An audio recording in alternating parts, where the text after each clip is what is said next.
Hello, everybody! Welcome in to this week's chapter of New Blood by Night. I'm your host, your storyteller, your dark reigning queen, Void Doll. I know my voice sounds very small, but I am a great and terrible being. An entity of insurmountable strength and power. Rawr! Passing it on to my players. Let's meet the coterie. Starting with Azriel. That's me, your boy, Azriel, played by some guy named Luke in Internet Land, and I'll pass it on to Jaqi. Hello, I am Jaqi, and I play Mori, the assassin who maybe has a couple of girlfriends and boyfriends. Maybe? Passing it over to Aurora. Hi, my name is Spectre Zero, just your average time-traveling dimension hopping android. But in this game, I'm Aurora, and things got kind of spicy. And now there's a conversation that we gotta have with everybody, at least with, Mori and Azriel. But yeah, Damien did his own. Anyways, Vil. Yo, it's your boy. Just another villain playing Damien and Artemis. Yeah, it's just totally good boy who's done nothing wrong whatsoever. At all. Period. I can't believe you just said that. I also I'm making eyes at you. I'm making eyes at you right now. You can't see them, but I'm making them. That's the exact thing I expected Villain to say, actually. Done nothing wrong. Blood in their pomegranate juice. Yeah, right? It's just a help them out with their vitamin D deficiencies, you know? Get them that super juice. They need some extra iron. Sure, it's nothing to do with the making a chair or anything. It's fine. What the hell? I guess it's back to me, and I'm gonna hand it back to the most innocent of boys to recap for us. Sure, no problem. So last session was finally the beginning of the ritual that was in the same room that we found stone. Shockingly, a bit more cleaned up. Probably by the people that work here. We haven't seen them once, not ever. Everyone stood in certain positions in the room. And as we stood in those positions, we said the ritual rites. We said the particular words for the rite itself, for the right to becoming the Hari, essentially, in the grand scheme of things. Cutting blood from each member, putting ashes across their face, and then the giant feeding frenzy that would take place at the end.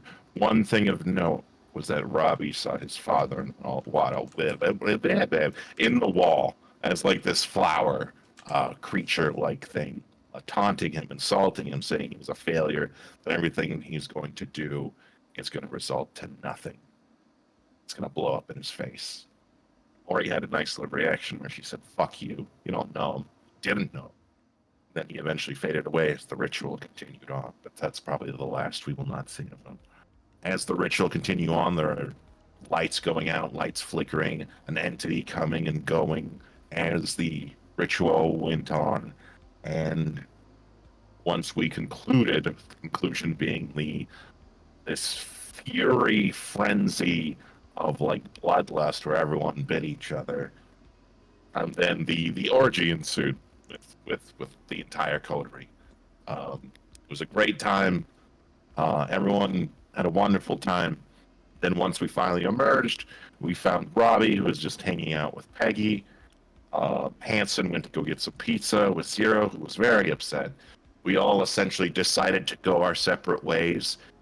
Damien going back home because that's what Mia wanted, so he abided by that. Aurora going to a hotel with Stone, which Aurora wanted to be in a hotel, just kind of be on their own. And then Mori and Azriel going back to his place. Since all they saw was a vision, they don't know if it's a compromised location yet.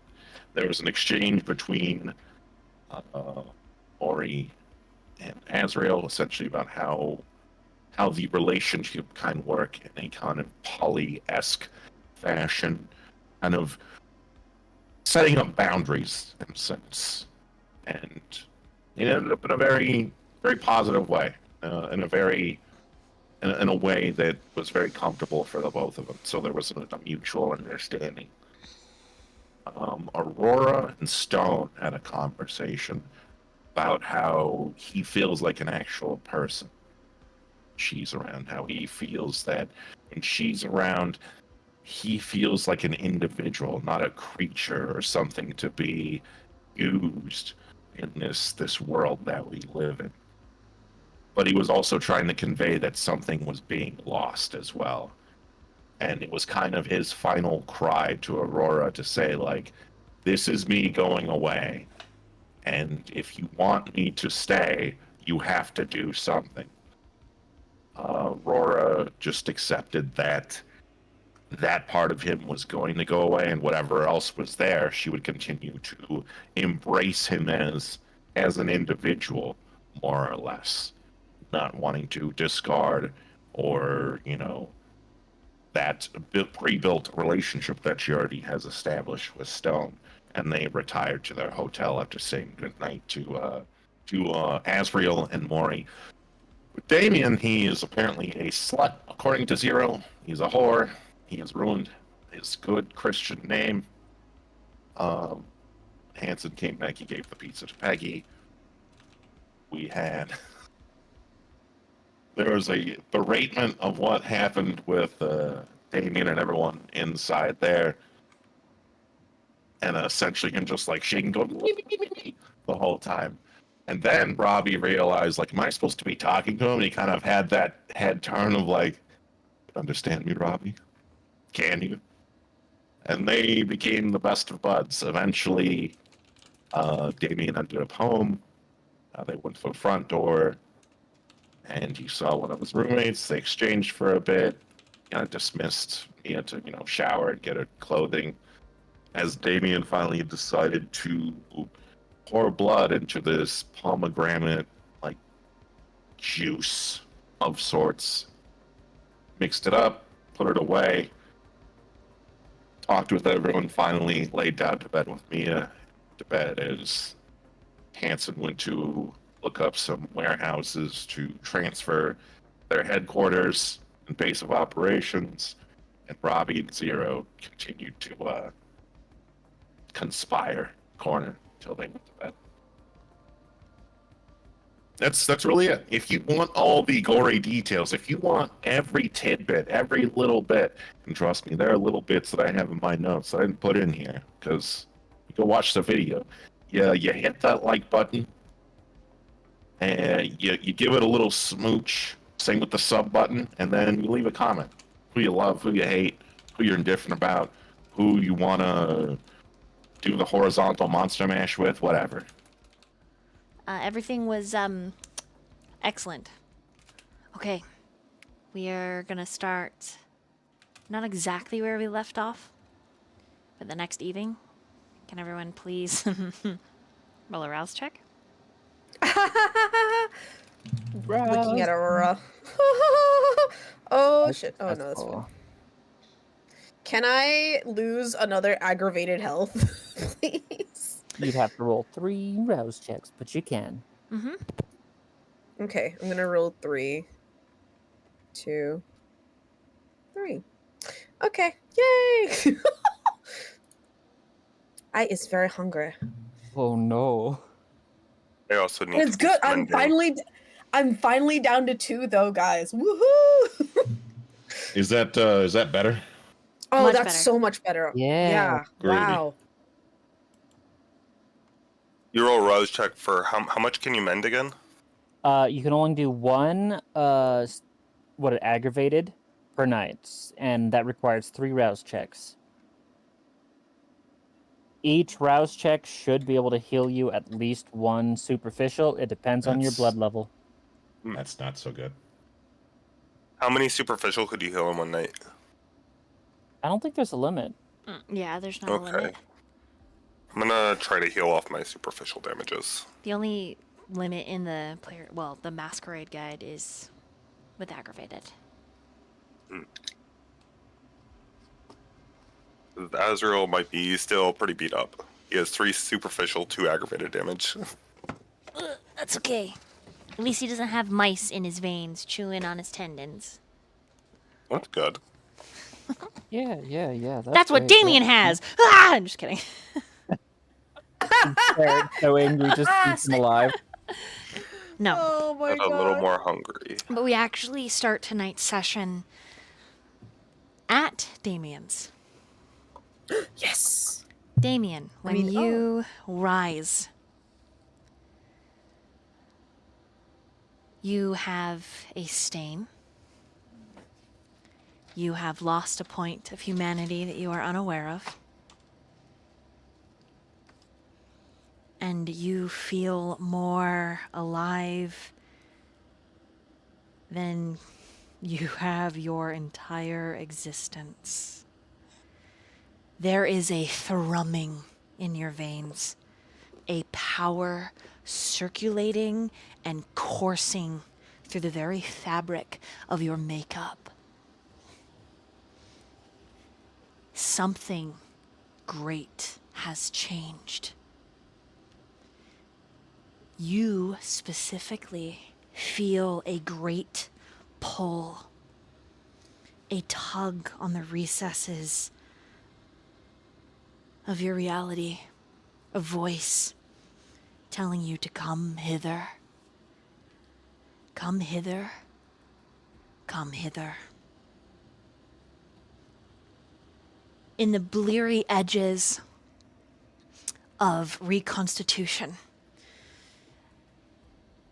where you go from completely unconscious, death-like from your day's sleep to your evening rehydration.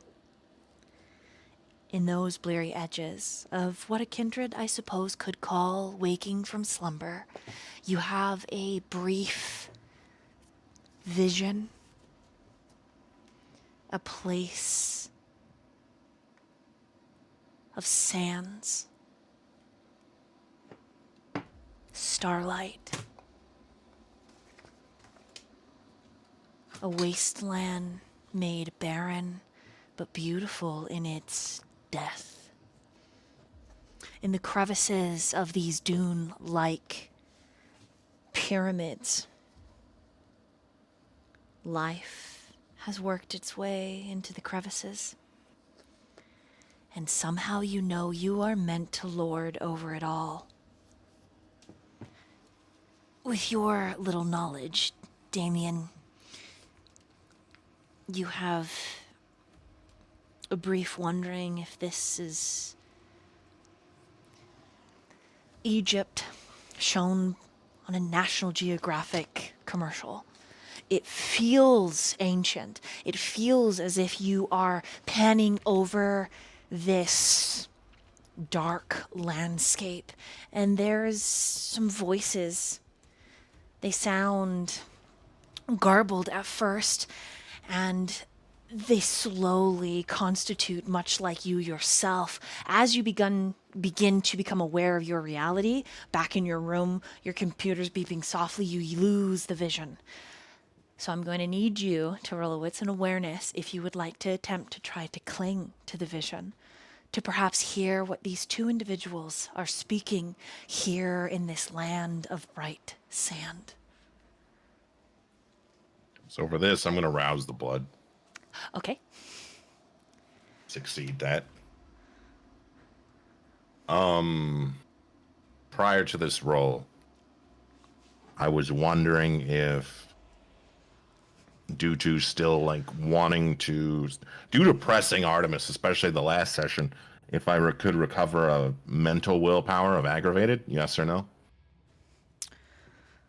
Yes, you also would recover it because you poured your blood into pomegranate juice, and that's considered a social win. Subterfuge at its finest. All right. Oh. How many extra dice do I get with a rouse? What do I get on 5? That's an excellent roll. On 5, you hear a woman's voice.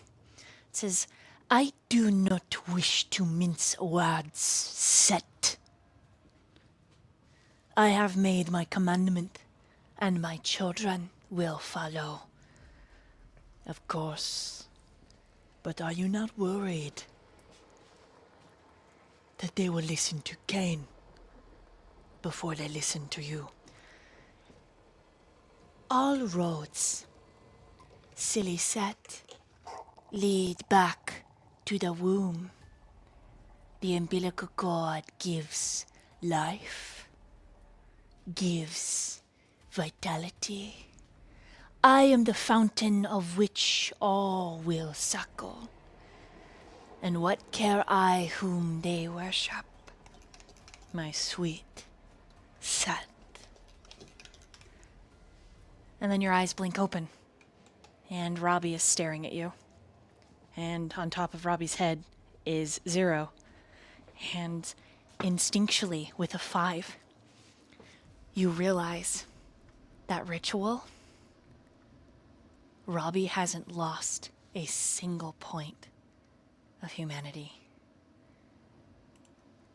Hey, so I know that you were pretty out, and I tried to stop her. But I was still kind of like a bag, and I couldn't quite. And 0 just says, the kid fucking let her run away. She is gone. She's gone into the night, Damien. We tried to stop her. My little limb, she kicked me. She abused me on the lawn. And I couldn't get back in the house because it was locked and I was too small and I couldn't. Anyways. Robbie's my boy, though. He saved me. And he just hugs Robbie's head. And Robbie's like, yeah, I think 0 it also might have had a panic attack. He was making a really bad noise. I thought, yeah, this whole, like, coming back into, like, reality is really difficult, Damien. Are you okay? And he reaches out and touches your forehead. You look a little not okay. Also, I can do things that I couldn't do yesterday, and I feel really weird. What are you referring to? Well, here, watch this. And he holds out his hand, and he's like, Spider-Man, Spider-Man, Spider-Man. And you watch the shadows start reaching for him. Yeah, I'm a book talk shadow daddy now, and I don't know how I feel about it. Kind of weird. That's, Cool. Oh, I learn something new every day. All right. Who left? I'm sorry. Oh, my sister. I really did try to stop her, and so did 0, but I like half of me was like still not working. I don't know how this whole, like, it felt, and he shifts his weight a little. It felt kind of like, I don't know, like erectile issue, but like my body, partial paralysis. I'm not sure how to. He rubs his hair. I'm not sure how to describe this. Also, there's a woman in your mirror. At least I saw her briefly. It scared me. I showered. I'm wearing your clothes. I'm sorry. I've been awake for a while. Of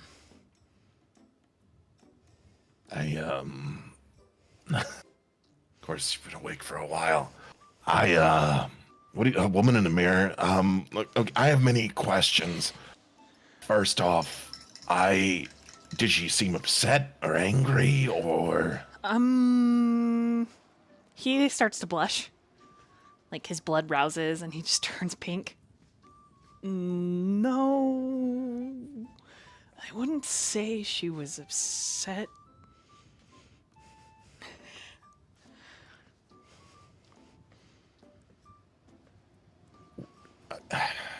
Did she get in the car? Like, how did she get away? Oh, I thought you were asking about the lady in the mirror. Yeah, hold on. Mia, yeah, sister. I don't know. She just left. She just got up. She left. I think she went for a walk, a run. I don't know. But she didn't take a car. Key's still here. But I just couldn't quite make it up the stairs. She did say, Robbie, go back downstairs. It's still light outside. I don't know why you're awake. I have to go take care of something. And I was like, no, you can't go by yourself. It's dangerous. And she was like, it's not dangerous. Vampires aren't awakening today. But it's dark now and she's not back, so I don't know. I texted her, though. I can see her location. But Zero has not let go of Robbie's head, mind you. Zero's just like, this boy is my baby boy. Everything terrible I've ever said about you, I'm so sorry, you idiot. You beautiful idiot. You saved me from a freezing cold death out on the grass. I can't believe she kicked me. Hey, okay, then the woman in the mirror, what did she look like? Oh, and now he blushes again.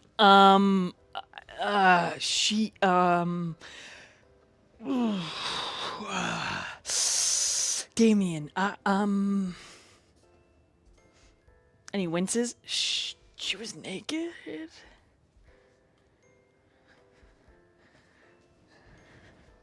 Okay, that's fine. What's the problem? Well, I mean, she was...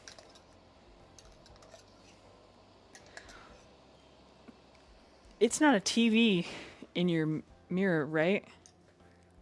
Like, you don't... It's just, let me go look at this mirror right now. I do not understand anything currently. This is, all right.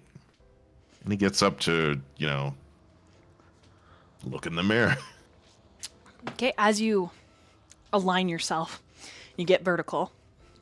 Your room is not necessarily a mess, but there are unconstituted bionicles and Legos everywhere. Like, you can see where Robbie has started constructing some of your old Lego sets and your roommate's old Lego sets. Sorry, I'll clean that up. I didn't know I was bored. I didn't know you liked Legos. That's pretty cool. Anyways, and he follows you a healthy distance to the bathroom. Lights are off. When you reach out to flick them on, you notice that there is a sheet over your mirror. It has been tacked to cover it. Robbie is not looking in the door frame. He's probably like 4 or 5 feet back, and he's like, it was really awkward.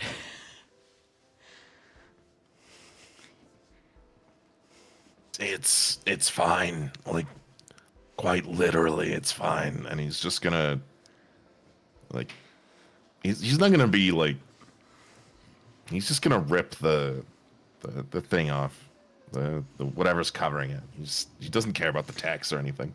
Okay, you tear it down, and there's an odd feeling that filters through the room. But staring into its reflective, silvery face, only your own is staring back at you. Is she still there? Just my bandaged fucking mug. Currently.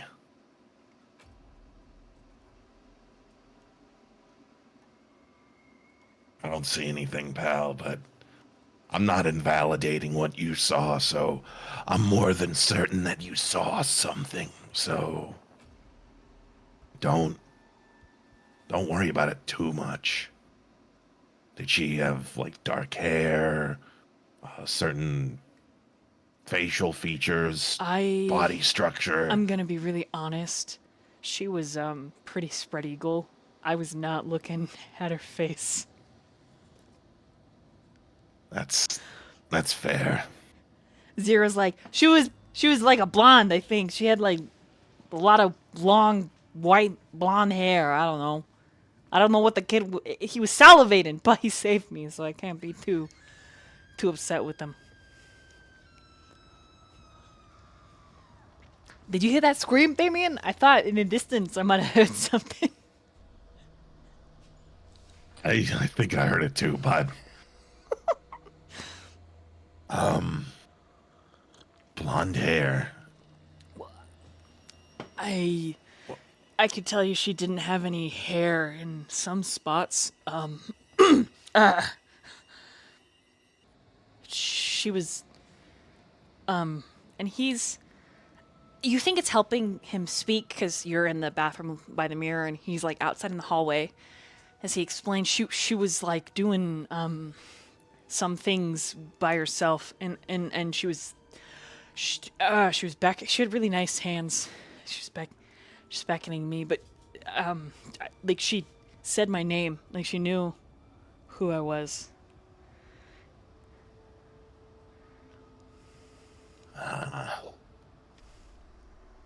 All right. Well, it's all right. You just saw something that obviously was a little funky, so Yeah, welcome. Is it the cult that we're a part of now? Like, is that? I don't know. It could be anything. Do I have? It, Can I ask you a serious question, Damien? Though, like, And he whispers. go right ahead. He whispers, "Do I have porno vision now?" He kind of gives him like this blank stare. No, you don't have porno vision. Okay. What you're capable of seeing is supernatural things. Like things that aren't there that the plain eye cannot see. Oh my god. And Zero pats Robbie's forehead. Congratulations, little guy. You're watching ghost porn.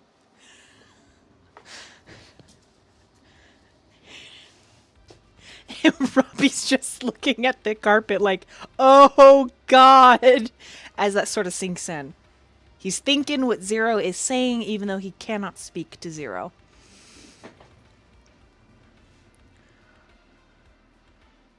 All right, let's where the fuck is Hanson? Oh, he's upstairs making eggs. Who the hell makes eggs at 7 p.m.? Robbie shrugs. Not ghosts, that's for sure. He's like, Yeah, definitely not. I feel like I'm sweating, but I'm not sweating. I need a glass of water. You don't want to do that. What do I drink? Maybe I need a shower, but I don't want to be in the bathroom. You know what? I'm gonna go. I saw a One hose. second, all right? I saw a hose. 1 second. Okay. He goes over to the fridge, exiting the bathroom, and hands him a blood bag. Just sip on that. Gross. I mean, this is your new normal. It's gross one way or another, I guess. He just has this nose wrinkled up grimace. I just suck on it. And Zero on his head is squeaking, but you hear, yeah, it's good practice, boy, for when the ghost lady shows back up and she full on fucking ghostbusters you. Yeah. Just, you can bite into it, or if you would like. And he goes over to a cabinet, kind of rummaging through one of the drawers. And he has like a bendy straw, and he just pokes it into it. There you go. Man, I don't know if I'm ever gonna get used to this. It smells like my favorite. Okay. Am I never gonna be able to have a chai latte again? Like, ever? I mean, unless you want to puke it back up later, you can. It'll just taste like dirt is the problem. That sucks. Could be worse. I guess you could be dead, right? But, hold on. And Zero's just like,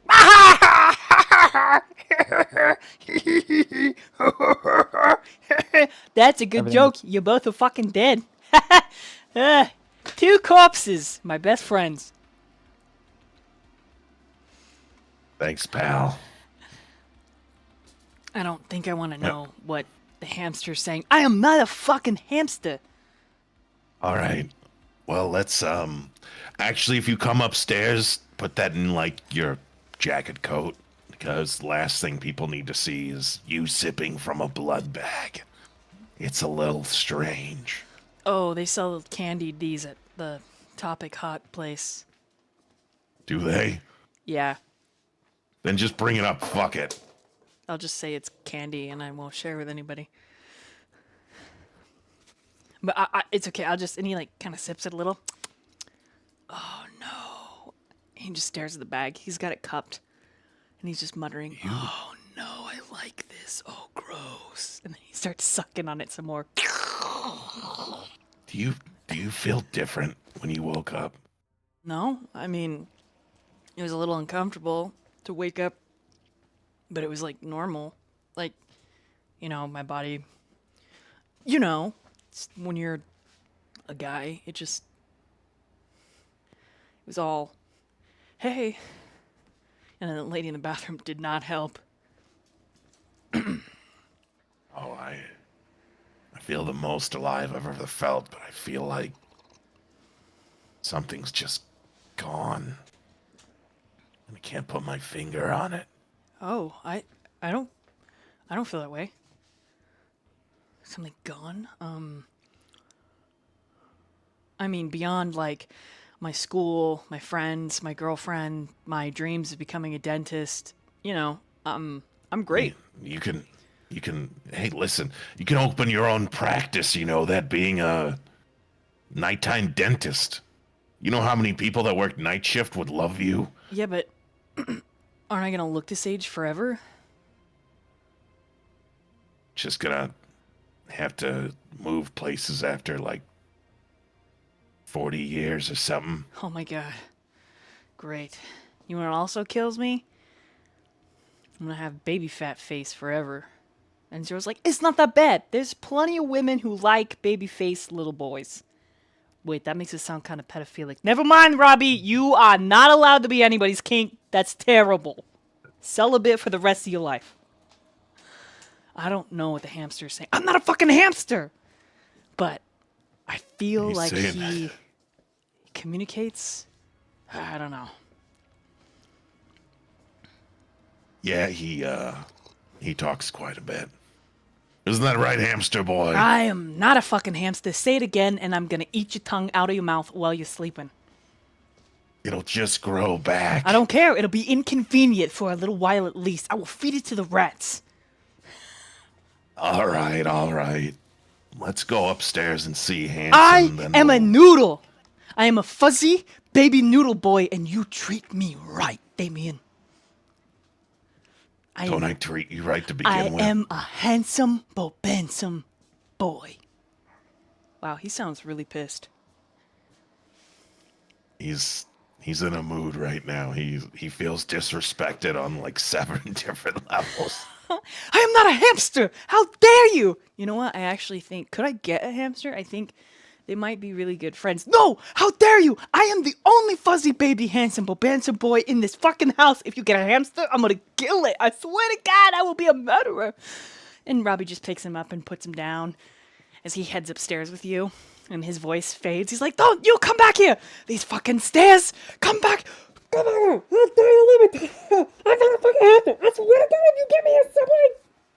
He's just gonna fine. And he comes back and he just picks him up by the scruff, puts him on his shoulder.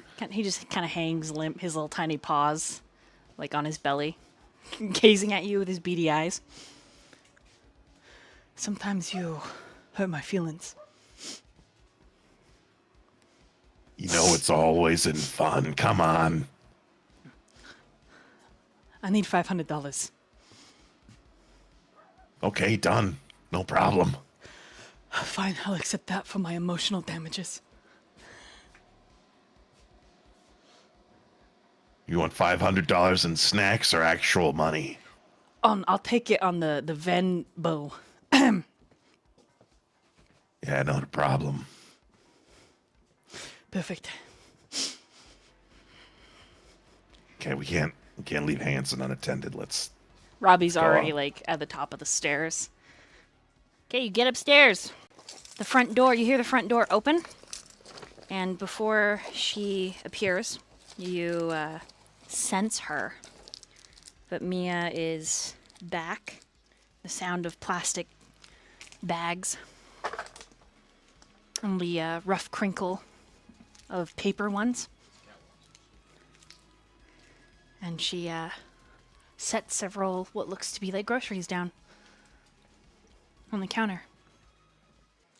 He's gonna look at Robbie and Zero. This is what you're freaking out about? I don't know. There was like hoodoo witchcraft stuff. Zero was panicking and I was barely awake and I don't know. Mia cuts them off. I don't need a babysitter to go to the grocery store. She's fine. And Hanson Calm turns around and down. is like, "Oh, I finished your breakfast for dinner, Miss Mia." And she's like, "Thanks, Hanson. You're a really nice guy." And then she turns to you as she's still talking to Hanson. "It was really cool to find out more about you." Yeah, he's a good guy. Swell guy. Yeah, I'm sure he is. And then her eyes cut to you, Damien. And they are shrewd and intelligent. I'm sure he's just wonderful.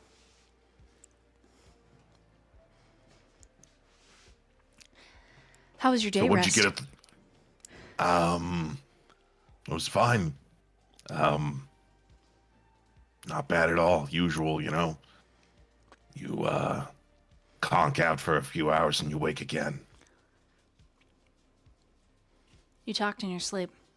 And she's like pulling out ears of corn, some cantaloupe, a couple other fresh foods.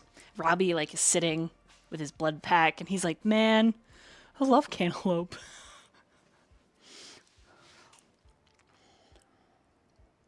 I talked in my sleep.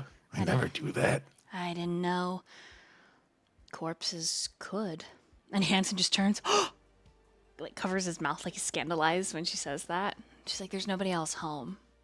I'm not worried about them finding out. But I did discover something interesting in the pomegranate juice." Yeah. She shrugs. And then she pours herself a glass of it in front of you. And Hanson, very helpful, "I found it delightful, Your Grace." To you, Damien. "I had 3 cups myself." Glad you enjoyed it, Hanson. Usually people do. It's good juice. At this point, Robbie's like, "Are we fighting? Is that, do I sense fighting? Is there?" "No, there's no fighting. Everything's fine." "I don't believe you." Everything's fine, Robbie. Everything's okay. He just gives him a pat. Do you want me to help put groceries away? I would love help. I mean, you... Okay. And it's a work of a moment to get them done. When they are finished, she gives you a look, which you know well. It's the "we need to talk away from the children" look. Zira has already broken into the strawberries, his mouth all red, his fur stained, and he shouts something like, "I'm Godzilla," but you kind of tune him out because you can sense Mia is... she's a goddamn bloodhound in every way. An excellent ghoul. She's smart. She's discerning. She's suspicious. Your beast is just, oh, it loves this. She's the perfect specimen. You need more like her. You need 10, 20, 30 of them. We could really make this city scream. She leads you back downstairs, if you follow her when she gives you that "we need to talk" look. He follows, yeah. Okay. She holds the door open for you. You step down the stairs. She closes the door. You hear her lock the door, and then she descends after you. She's quiet for a minute. She moves over to your desk, touches a couple things on the desktop, picking it up, putting it down.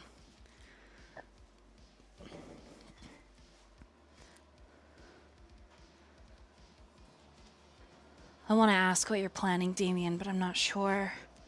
I want to know, do I? I mean, first off, we have to get the hell out of here. This house isn't safe anymore, and it's better for the rest of the inhabitants here if I just leave. I don't want them to get hurt.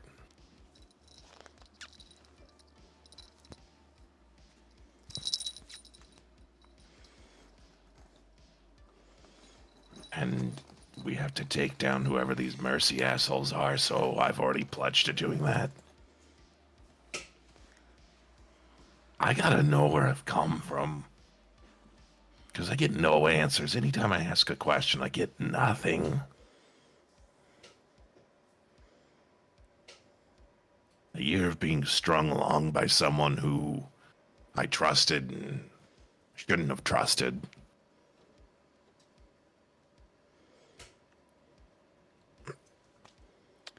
Her expression is one of empathy. I get that. It's like wanting to know who your parents are. I'm sure you feel like an orphan in the grand scheme of vampires. But I gotta ask, Damien, what are you trying to do with your roommates?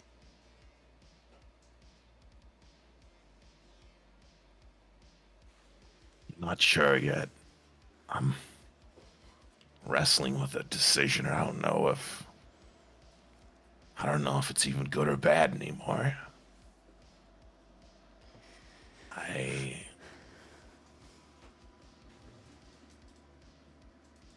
Morality seems like such a thin line now. Earlier this week it was like good and bad were just, typical, normal. Now it's like there's 50 shades of gray, and I don't know which shade is the right one to even choose. I don't want to hurt him. Do I have to go? That's why I'd Hanson look at a new place to be. We could have our own armory. You could have our own panic room, a basement built in. Can't be here anymore. I get that. I get that what we're going after, what we're hunting, is something ancient. I get that it's dangerous. I'm sorry to be so suspicious of you. I just thought that maybe you were trying to make reinforcements. I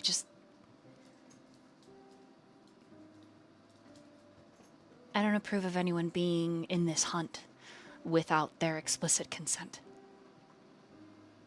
Because there's no guarantee we're going to make it out of this. Every day is just a struggle. There's just a line that I know I'm going to have to cross. And I feel like you'll hate me for it if I cross it, but it's necessary for our survival in the end. When you get a little louder, she steps up. So she's almost chest to chest with you. I mean, she's shorter, but She's like, that's not true. Hunter cells get by just fine with 4 or 5 of us. And I know this thing is brutal, but that was a mistake on our part. Her eyes mist over a bit. We were unprepared. You gotta trust your friends. Mori can be invisible. Aurora, I'm sure she's got something. She looks like a Harry Potter character. Surely she can cast some kind of magic. Azriel, I have no idea what he does, but he's got to have some kind of magnetism. And stone, oh my god. Talk about Satan incarnate.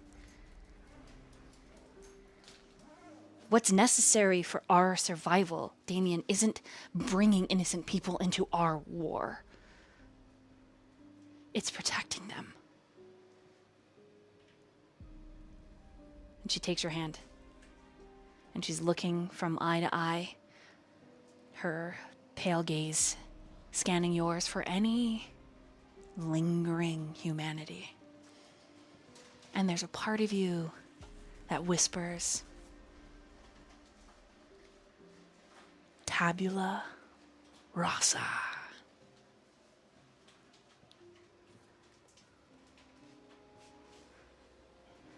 You might see morally gray, but I have a definition.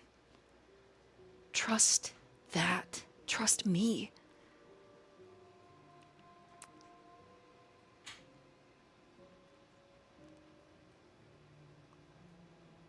If you're giving them your blood to make them hardier, to grant them a shield, I can agree with that. But you cannot bring anyone into this without consent.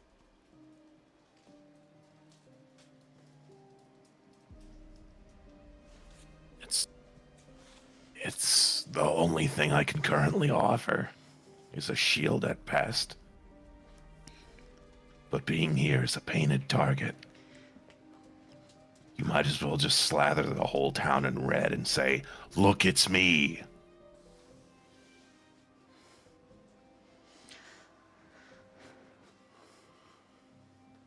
He's gonna put his hand in hers. She squeezes both your hands, and then she wraps her arms around your middle, and she gets on tiptoes to kiss your throat. And she whispers into the skin there, if you need a collar, a leash, I will be that for you. And her hands tunnel up your arms, over the muscles, up to your shoulders.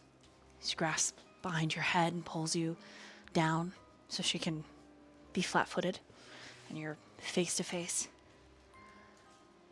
Trust me to keep you in line. I ask you a question. Anything. What happens if... What happens if I go too far? What happens if it becomes something you don't even recognize anymore?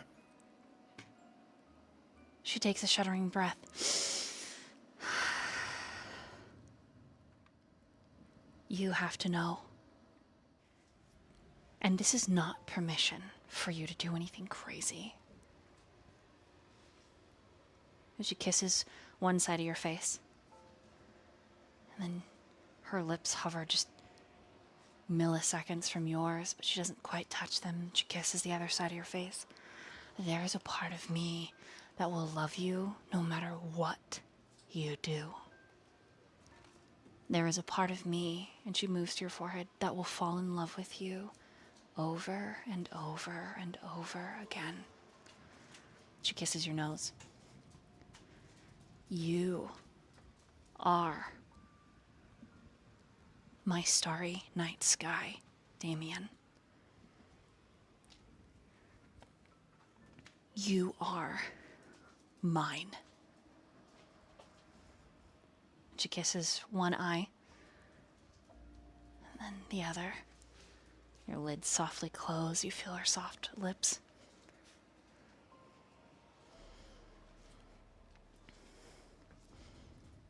You are everything I have ever dreamed, ever prayed for.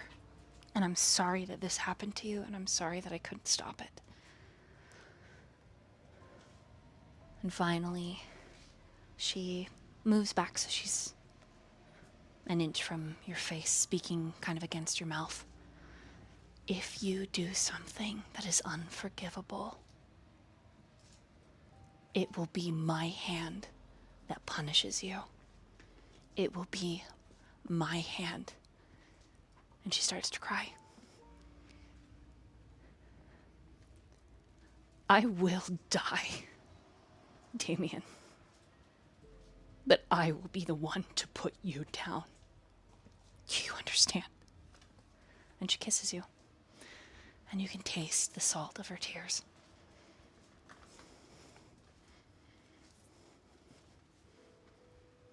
When she pulls away, she whispers,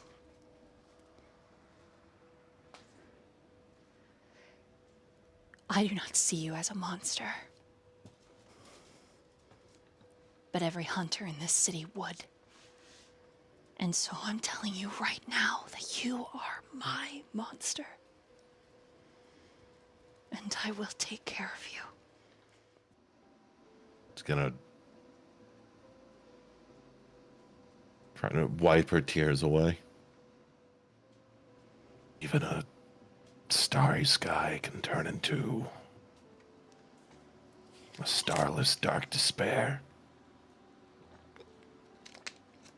And when those stars go out, so does the light. I'm not afraid of the dark.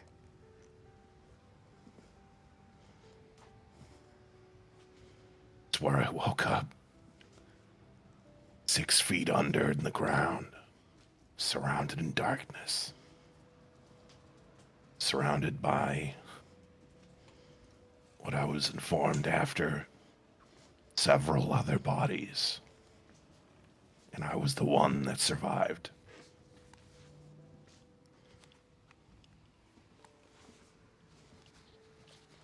Clawed, and I ripped my way to the surface just to see some form of light, because there was none.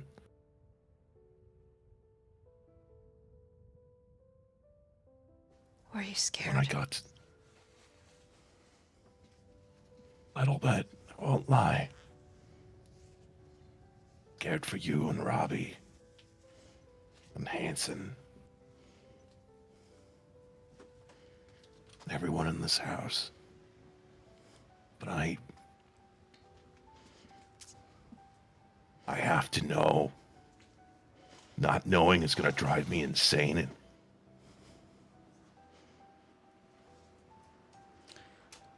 I can help. I can help you find who made you.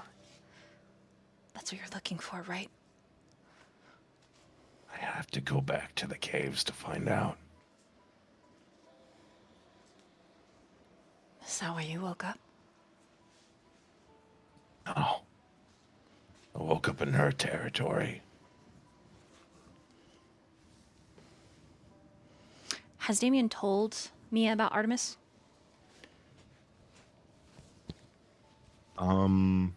He may have. I don't think he's had the chance to. Okay. She just says, who? What do you mean? Artemis.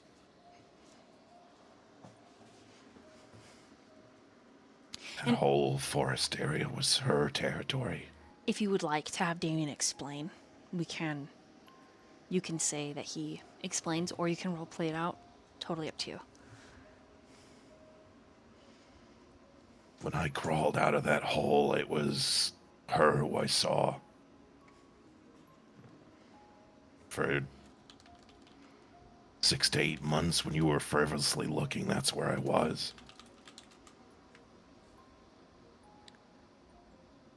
You were right there.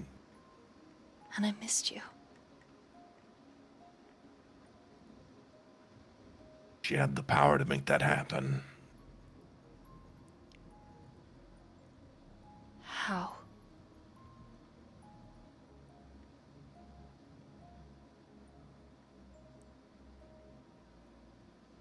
And now she refuses to answer any of my questions. Just the caves. And that's it. Nothing more. She wants to jump out of this body and rip you all apart.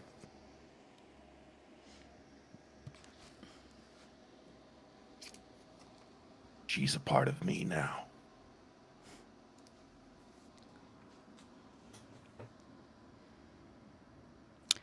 Mia's quiet for a second.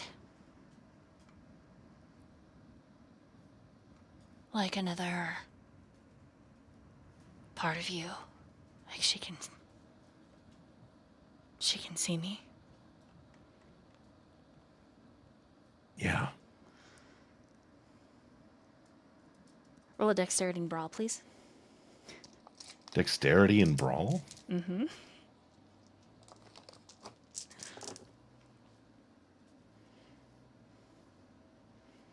Oh, okay. That's 3 successes. Okay, Mia got 5. She trips you, forces you down onto your ass, and then she's got you in a hold. And she can hear me right now. And you feel Artemis stir in the back of your mind. And Mia says, you listen to me. Damien is mine. And there is an energy that emanates from her, Damien. There is an edge. There is a hardness that her femininity does not beguile to. There is a righteous fury. And she grips the back of your neck. And then she bites the fuck out of your jugular. And it happens so fast that you're not, 1 minute you're upright and the next you're clapped ass backwards and she's at your throat. And Artemis is roiling. There is a vitriol. And your beast, which is another entity that you're more aware of now, for whatever reason, your beast loves this. And it wants you to bite Mia in return. 1 second. Let me roll the dice here. Okay, he resists. Okay, she does not tear the skin, but she does leave one hell of a fucking bruise. And when she pulls away, she's got you in a hold. She's got you straddled. She says, I'm not losing you. We can go to those caves and I'll help you find out who made you. Whatever you want. But I am your line. Do you all hear me? I am the line. What do you do? Is she like sitting upright on him? Or is she like face to face? She's more face to face, but her hips are like twisted and locked around yours. Your arms are like pinned. One of them's underneath you, and she's like got it like in a hold. The other is across your sternum, like her forearm almost to your neck, but not quite. It was just really quick how she did like, whoa, ma'am.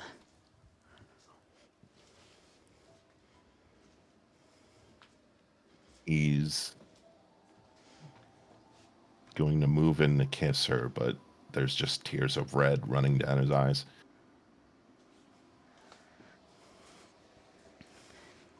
She kisses you. She licks your tears. She kisses you again. And then she starts pulling at your clothes, and there is a desperation, a benediction, hope, loss, grief, all of these emotions pouring out of her, and they smell to you like rain in the fall. Her blood is pounding. Her skin is moist with her perspiration, but it's a heady scent. And she's gonna take you there unless you stop her. You know, as much as I would like to, I don't think I could do that right now. She swallows and nods. Okay. And then she holds you. Before she gets up and reaches down a hand.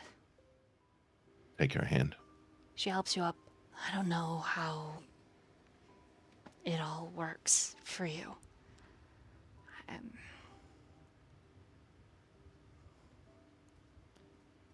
But as long as you know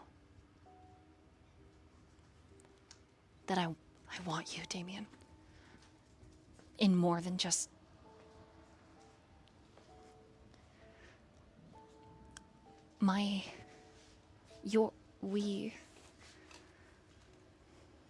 I love you doesn't feel like enough.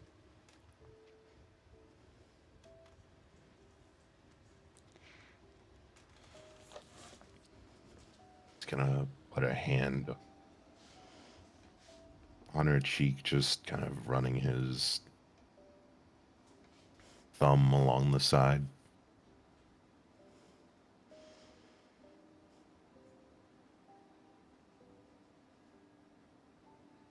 There's a knock at the door. And you hear a voice.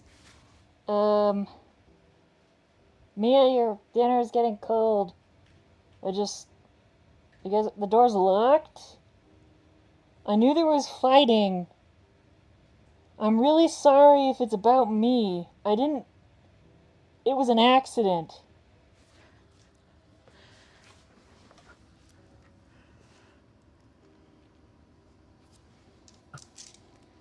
He's definitely not the problem, child.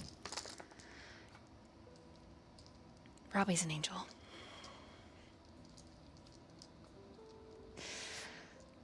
But we better go find out what the fuck he's talking about.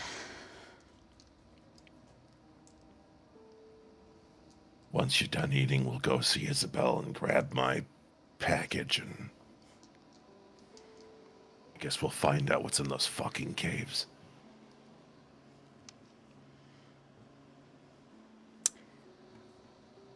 I think that's where we're gonna meanwhile. And we are going to slide across town to Azriel and Mori's resting place.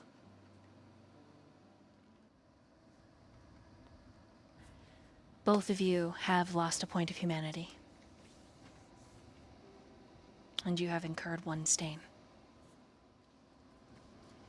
I'm assuming both of you are lying side by side. Yeah, we would be, or I would be. Yes? But Mori would face away from him. Okay. I need the both of you to make a wits and awareness roll, please. That is 6 sucks for Az. 1, 2, 3, 4. 4 successes. Who would you like me to start with in the scene? Go ahead with Azriel. Okay. As you awaken from your day slumber, Azriel, there is a cold and desperate feeling. A hunger, not unfamiliar, but raging anew. Your fangs have completely descended into your mouth. You are ravenous. Power, thinly veiled, trickles through your veins, oscillating round and round under your skin, like a cycle seeking exit, but finding none in this ever reverberation cycling.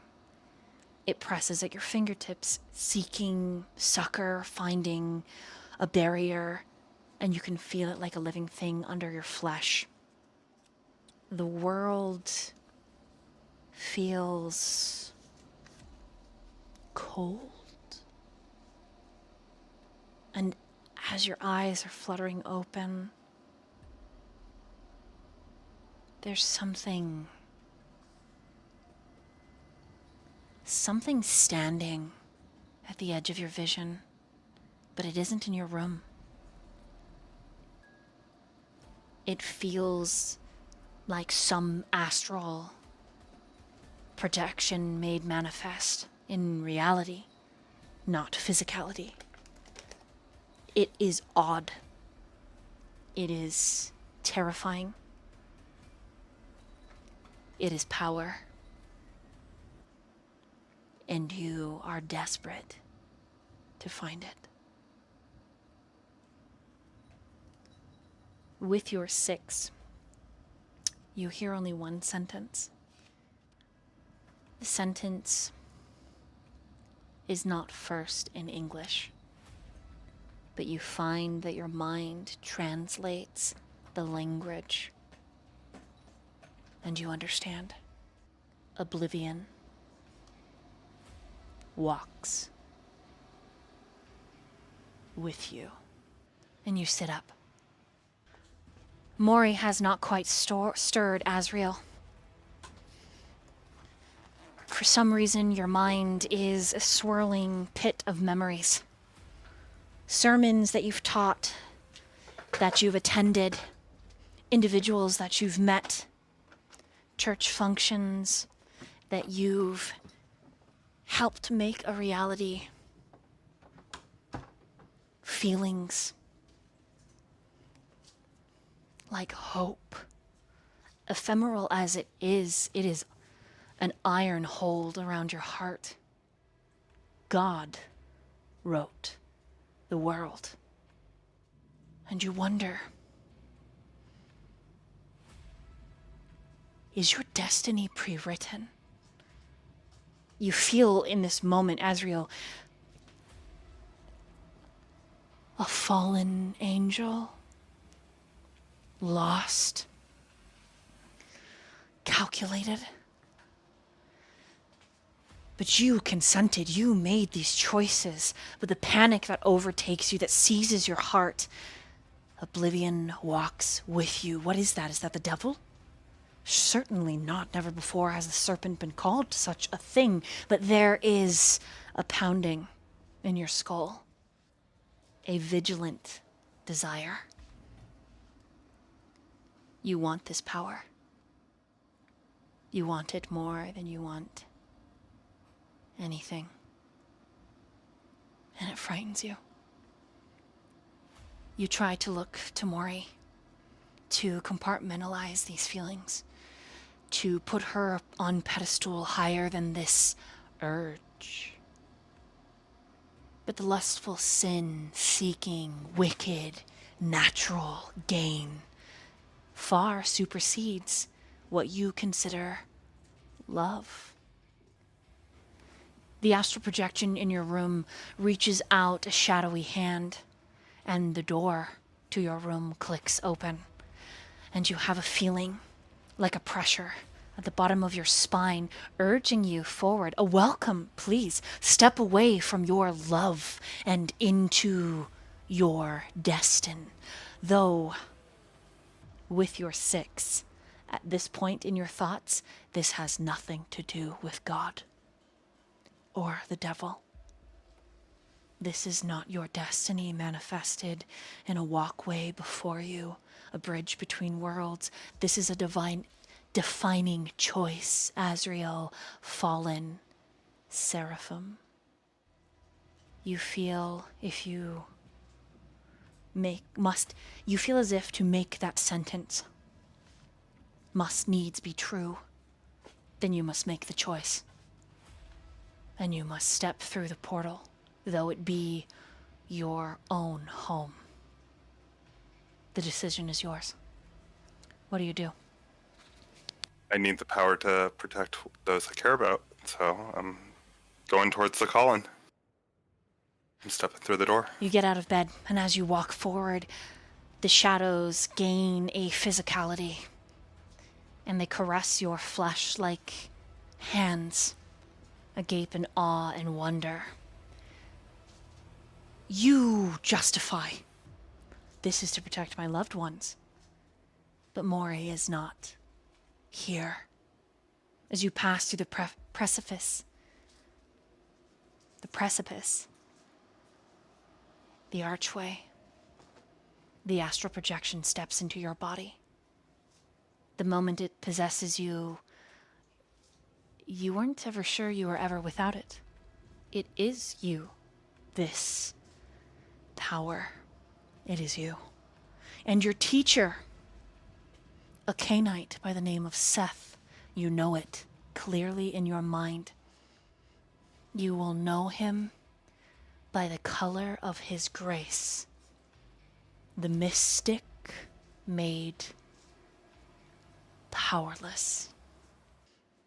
You are alone. Your loved ones are not here. But still, I'm doing this for them. Your beast cackles.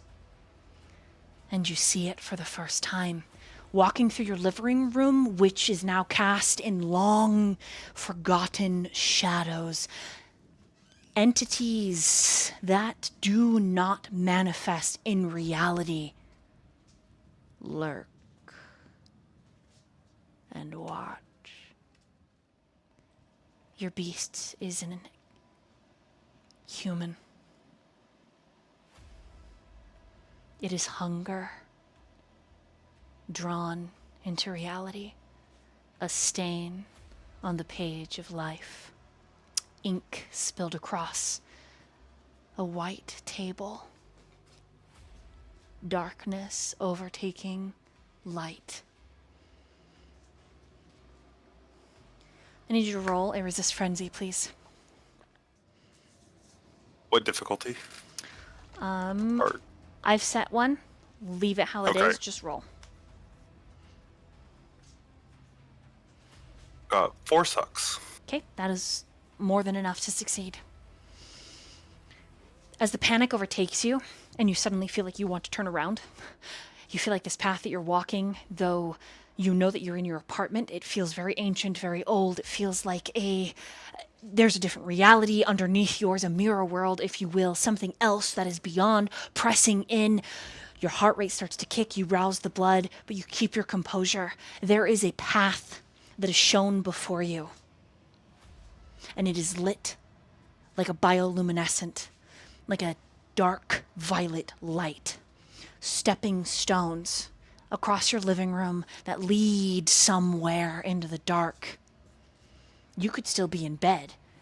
Your spirit could be walking and moving for you. You don't know, but this is again another choice that you have to make. Do you follow this path? Because at that same moment you feel a tugging, a hook through your rib cage, and a voice that says, Azriel, don't leave me. Let's go into the dark.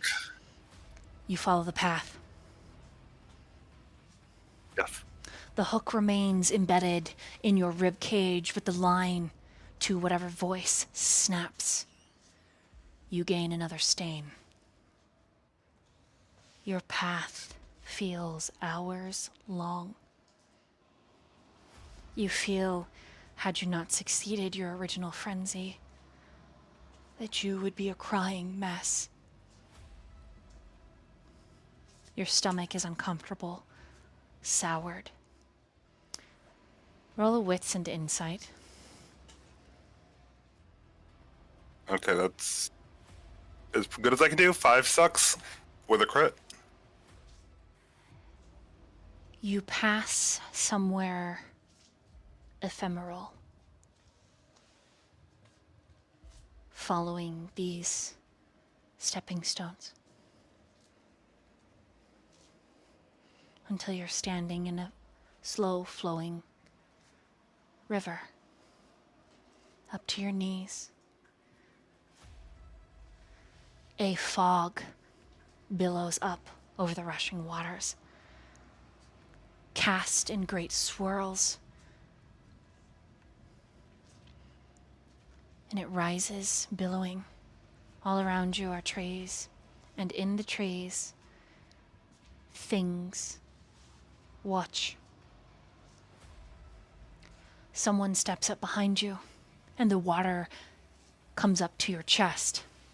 You feel a masculine arm wrap around your waist and take your hand from behind and it whispers in a clear voice, "Let me baptize you free from sin and virtue." Azriel will just nod. Okay. This entity lowers you into the river, and you hear the rushing water all around.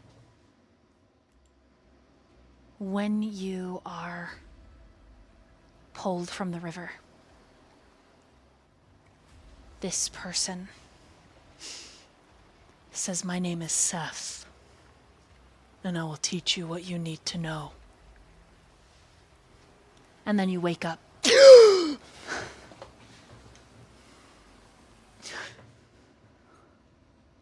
And you are back in your room.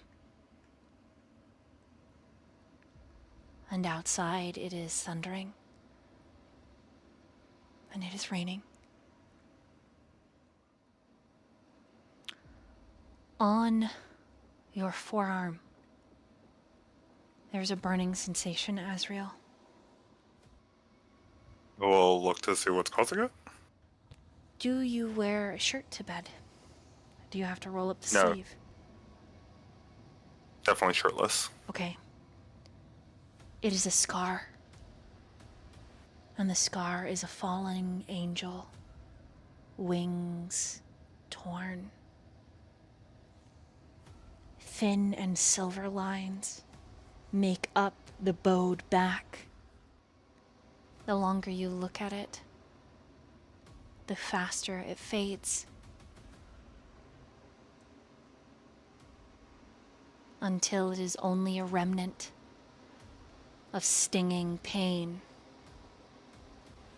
But God, you feel powerful, capable. You have unlocked blood sorcery and oblivion disciplines for yourself. And we're going to take a bathroom break right here. Yeah, we're back from outer space. We're back and everything is so good. All right, Mori. Yes, ma'am. Remind me what you got on your... I believe, let's see, 1, 2, 3, 4, I believe? Your vision is quite different. Going from wakefulness with sleepy edges to a honed edge. A knife-like clarity. You hear your sister. And beyond her, you hear a crowd, you think. You feel your body, gosh, waking up like you're human again. You haven't experienced this since a particular balmy July, a Sunday afternoon you allowed yourself once to sleep in. But it's only because the night before was horrific. And by you allowing yourself to sleep in, really, no one came to find you. But you remember in the chaos of your upbringing before you were turned into what you are. You would steal small moments, like that lull from rest to wakefulness, that sort of luscious slide and stretch, and you experience that again. It's a very mundane thing. But for you, in this moment, it is a treasure. God, it is a treasure to feel this again. Your vision is still edged with sleep, but your hearing and your ability to scent the air is that knife's edge. Peggy is talking to this crowd, it sounds like. And as you really focus in on her words, it sounds like she's talking to her coworkers. It sounds like she's safe. It sounds like she's by the water cooler at work. She's talking about a peanut butter chocolate cake recipe and how she plans to make it along with her egg drop soup. Because she's a foodie. There's someone next to her, feminine, laughs and is like, oh, me too, I get it. But are you excited for... And they talk about this event coming up at work. Looks like the precinct is going to have a marathon of sorts. And Peggy's like, oh yeah, I'm too short to even mount the wall, but I certainly am going to try, and someday. And she's so bright.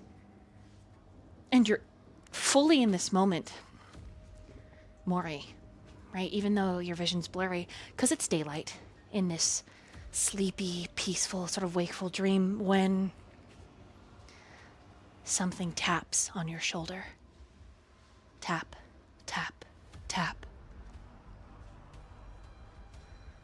Your gaze is drawn. You feel yourself turn profile. And like a whooshing wind, everything turns dark. The precinct is gone, Peggy's voice, all of it. And you are looking at a mural of your life. You are standing in a tiled room that is opulent, that is beautiful. And your vision finally awakens in the dark. There are 4 walls. Each one has a different mural.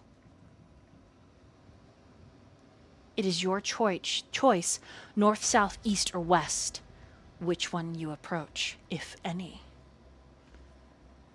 Can I quickly just graze my eyes over each one, or do I just have to choose? Gotta choose. Which direction was the scene with Peggy? Peggy, because you turn around, Peggy at this point would be south. Then that's the direction I choose. You spin back around. It is still dark in the room. There is a doorway in this mural. The mural itself depicts quite a beautiful scene. Hieroglyphics done in deep jewels. There is a woman, a dark goddess, an owl perched on her shoulder, and it kind of wraps around her head like a headdress. But the face of the owl, it's odd. It's almost as if the headdress is a part of her flesh.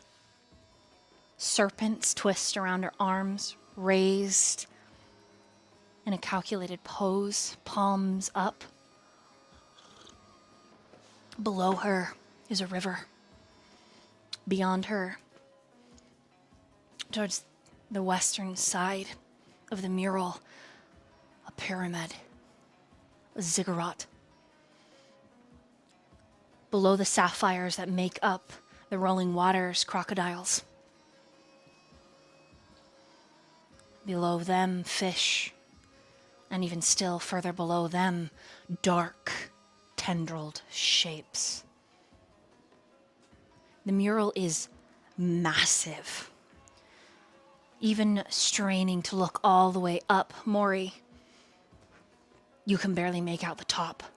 The ceiling itself is filled with these hieroglyphics. Stone on stone, the door in this mural opens up. You are assaulted by the scent of incense, myrrh, turmeric, maybe? You're not really one to burn the incense. But beyond this, there are individuals dressed in loose clothing.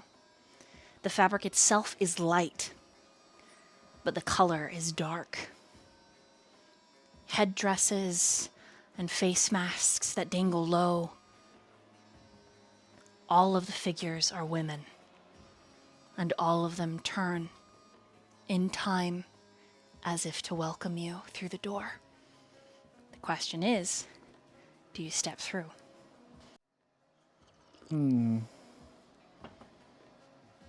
I don't know what she thinks. Sorry.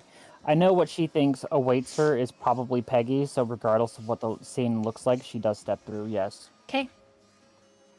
Each of these women reach out and gently touch you as you pass. And each touch is a thrill of energy that passes through them to you. The room is squared, large, long, and it starts to narrow. And the women start to stand single file as you get to an archway. You hear the sound of a pool. A dagger is put into your hand, an amulet put around your neck. And when you look down at yourself, you are dressed like all of these other women. At the precipice of this dark pool of this room, this antechamber, this bathing chamber, there's another rush of wind, and the line of women are gone. When you spin on heel, you are still draped in the gifts that they have given you, flesh still tingling from their touch, their gift. But you are alone in the long, narrowing hall. You hear someone move in the water, but you cannot see them while standing in the hallway. I move in. She stands in the waist-high pool of black water that is warm. Wide, frilled plants hang from the ceiling and are set in large clay pots around the room. More hieroglyphics, a depiction of a city, a rising and setting sun, a cycle of life. It's beautiful. It's ancient. The woman herself is in a state of undress. She seems to be wearing some kind of beaded dressing gown. Her hair is as white as an albino serpent. And it moves in a similar cadence as she shifts around the pool. She speaks to you in a language you are unsure of, only for it to translate. Come. Daughter of night. Bathe in the pool of knowledge. And know. I think Mori does. She goes to the pool and listens to this, what the woman's telling her. Okay. I'll change music. She tells you a story. She tells you of a garden, of a man. How the woman helped the man. How she lifted him up, giving him power. But how it is her power that he prides himself on. For you see, she explains to Mori, the man is the head of the snake, but the woman is its very bones, and she determines which direction the head faces. You find yourself dressed similarly. You're painted in gold and coal, and the woman shows you in a fast repetition of images. You go from the bathing pool to being dressed by servants to stepping out onto a balcony in this grand ziggurat and thousands of individuals in the sparkling city. This is what we made. And this is where your power comes from daughter. Heresy is to be tolerated to a point, for free will is a coin. A coin flipped and spun. The choice is always there. But so is the blade in the dark. And she brandishes a black knife just like yours. A woman is more deadly than a man. Remember this. For a woman will cut her own womb if the child is took sick. And she will revel in the pain. And she turns to face you, and she is a white shadow, pale as the moon. Eyes glazed over lavender. And she is power.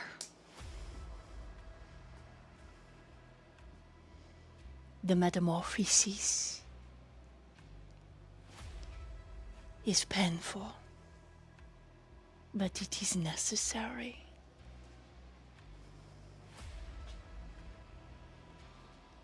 And she's gonna try and kiss your forehead. Do you let her? The metamorphosis is painful, but yeah.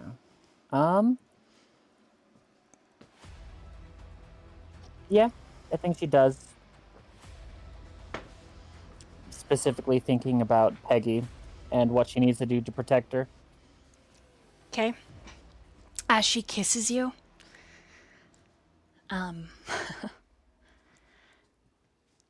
that thrill from all of those women touching you before, it was power. It is nothing compared to this lightning strike. It is fury. It is nature. It is raw. We learn nothing but through pain. Pain is the greatest teacher. And she holds her hand up towards the full moon and the twinkling stars. And she twists her hand, and the clouds start to form, and it begins to rain. And you watch as she does this, her skin goose fleshes, and it begins to split and bleed in a series of hieroglyphics.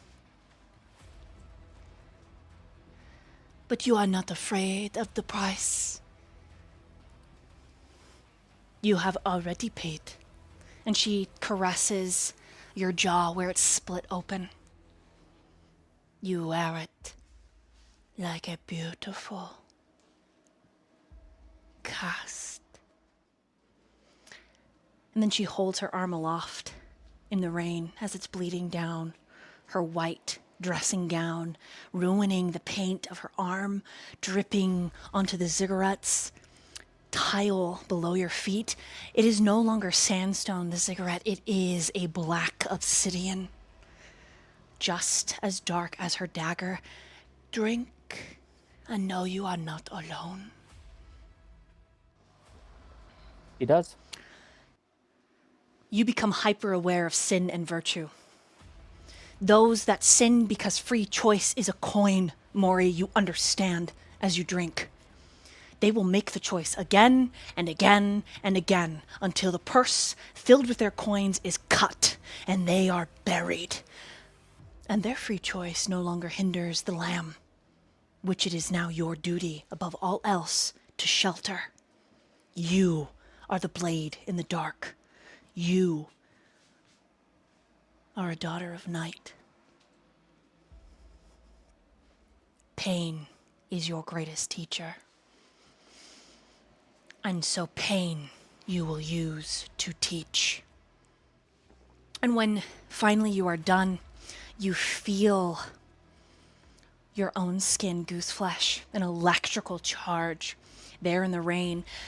This beautiful, ancient entity throws her head back, laughing, her teeth pale as moonlight, sharp as knives, glorious, stunning. You feel elated, satisfied. You feel powerful. You feel honed to an edge. You feel ready. And there is a part of you that whispers, Mori, Peggy, when this is done, you could teach Peggy. And she could know this confidence, this power. And you sit up. As you sit up, you feel your jaw sway, but it doesn't just drop open. And when you reach up, it feels like cotton stitches. Beautiful silk. You are already prepared for your night. Azriel is standing in the doorway. And the both of you come to the conclusion of your experience at almost directly the same time. Give me 1 second and I can tell you what you've unlocked.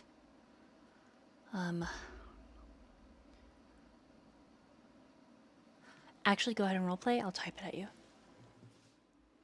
Good morning. Just so Azriel's Yeah. aware, her face is already sewn. Looks like by hand spun silk.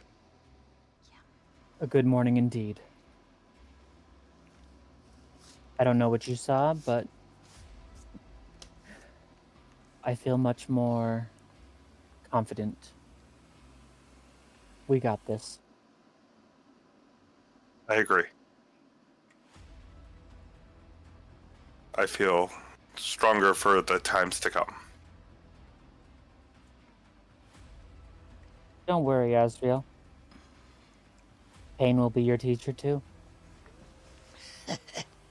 Just learn to bear it, okay? I will. And unless there's anything else you say, she just goes and gets ready. Doesn't, like, give you a kiss on the side of the cheek. Doesn't... There's no, like, flirting whatsoever. She just leaves. Yep. Azriel will message the rest of the group just to check what the plans are for tonight. At this point, I think the only one able to respond would be Damien, but we can, meanwhile, right there, cut over to Aurora, then get back to the group chat. All right, Aurora. I need you to roll a wits and awareness. Okay. All right. Lots of hunger dice included with that one.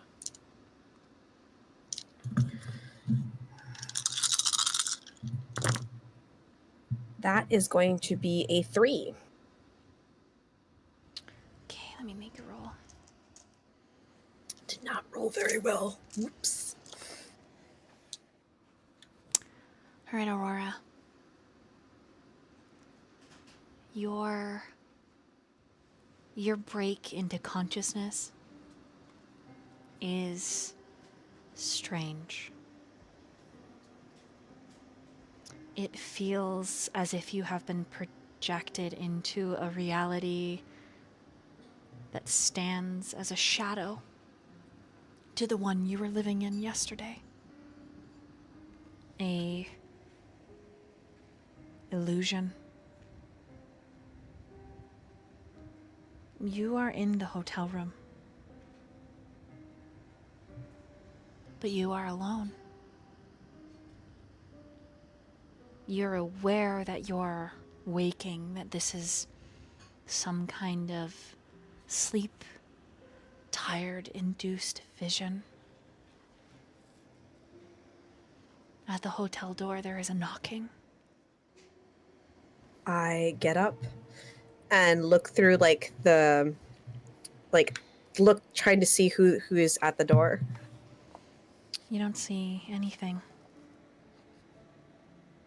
With the chain still on, just opens the door ever so slightly and says, "Hello?" You open the door with the chain on and you see on the outside an archive. Aurora's eyes lit up. She unchains the door so fast and just opens the door and just walks through. And her finger is touching her lips as if this is paradise.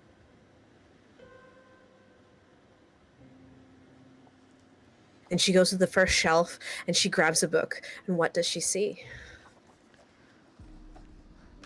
The book is a history. But it is not a history of the world. It is not a history of a battle. It is not a history of an event. It is the history of a life. It is a person. And you pull out another book, and it is another life documented.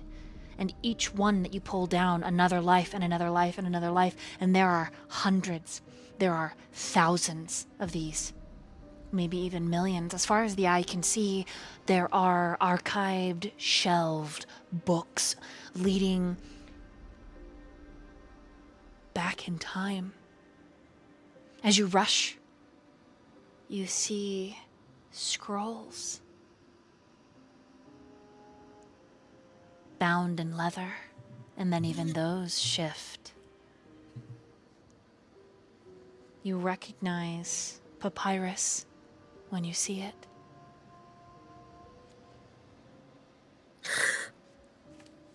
She touches it as if it's gold, as if it's the most precious thing she's ever seen in her entire life. As you touch one of the papyrus scrolls, you hear a feminine laugh echo through the archives. And with your 3, you can't believe you didn't realize before now, but the archives itself has changed. You are no longer in a library, a building of brick and mortar, of wood and stone. You are in a temple. Would this remind me of the Library of Alexandria? Much older. Ooh. Aurora, there is a joy and elation. It's like a drug. Like, it's indescribable. It's joy in its purest form for Aurora. Do you wish to know? The whisper is behind you, like a breath, a wind. When you turn, there is no one there. Aurora closes her eyes and she says, "Tell me everything." The archives begin to bleed. The papyrus weeping. All at once, several sections of the grand shelves burst forth, and blood becomes pouring in like ocean water through a tankard with a ripped hole. It feels like it's sinking. Soon it's at your ankle, then headed up your calf. Turning around in circles, Aurora, there are 3 directions you can go. Back the way you came, to your left, or to your right. Left. As you begin to slog your way through, the blood continues to pour. And then the blood gets chunky, and the archives change. They take on a fleshy-like form. The ground below you becomes uneven, as if running through a ventricle. You know what the inside of a whale looks like. You've studied biology, history, sociology, economics, all of it. You love to learn. And so you recognize that you are in some organic thing as you run. Ahead of you, Aurora the ventricle. retches a little bit. Ahead of you, the ventricle, there's light streaming in. And at first you think holes in the walls, but then you realize they are teeth.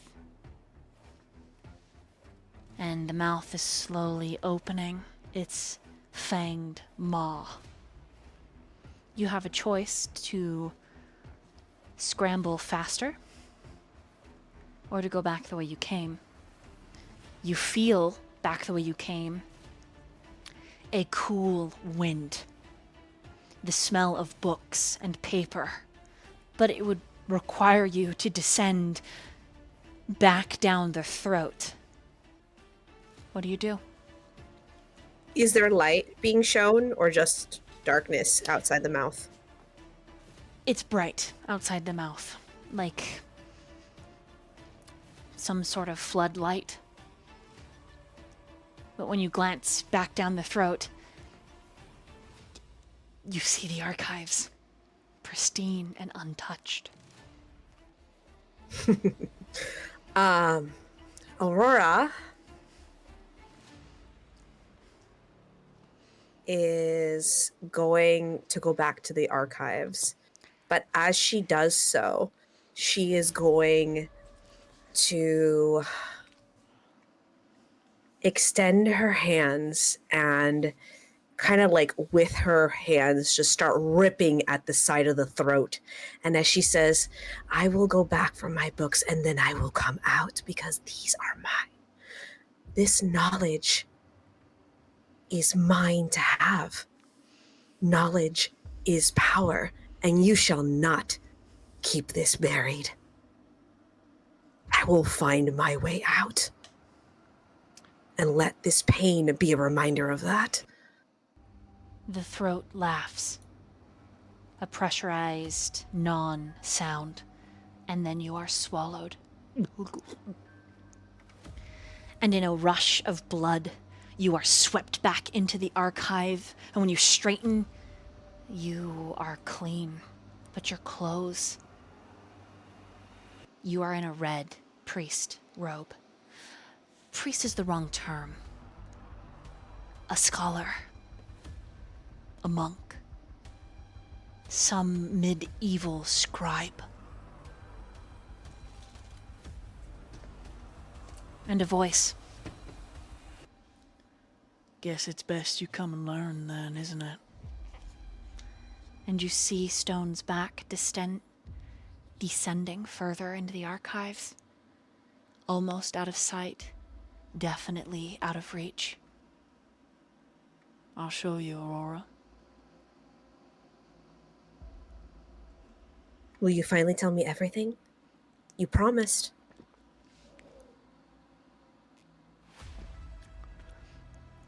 Come on, Aurora. You said... All the knowledge you want is this way. Aurora looks around for the feminine voice. There is none. Aurora kind of sighs. She doesn't want to leave the comfort of these books and these scrolls. And so she takes a book because it's hers. And she walks towards Stone. Okay. He leads you deeper into the archives.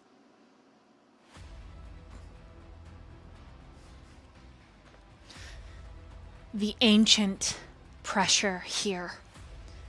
The silent, almost overwhelming tension.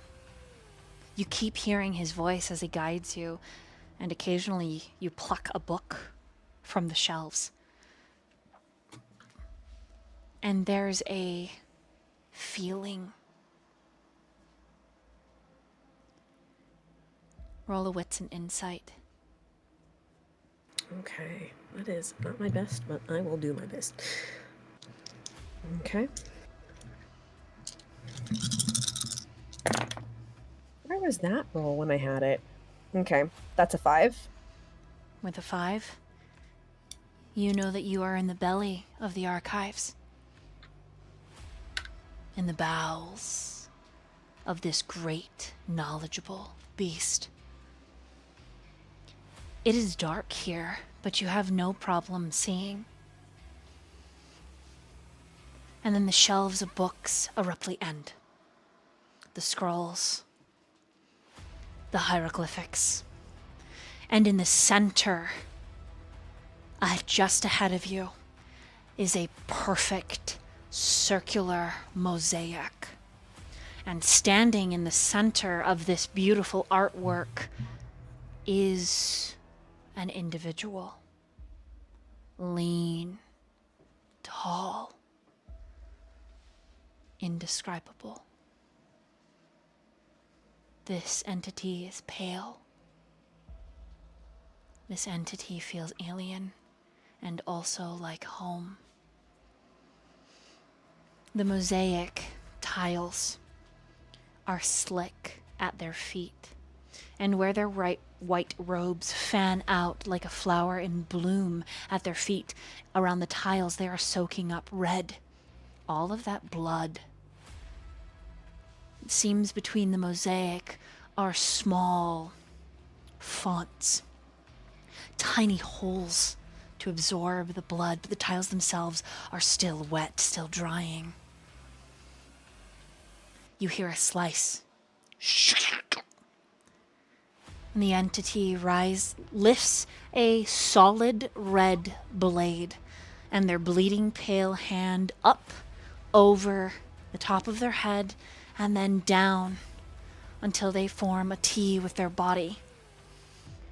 Their back is to you, their hand bleeding, the knife drawn taut.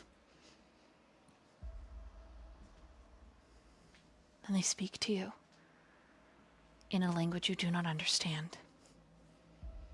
And then, slowly, you recognize, you translate the words. And you know this is a language that is no longer spoken on the face of the earth. This is a language whispered in dark recesses, in hallowed, sacred gatherings. These are the words of a mother.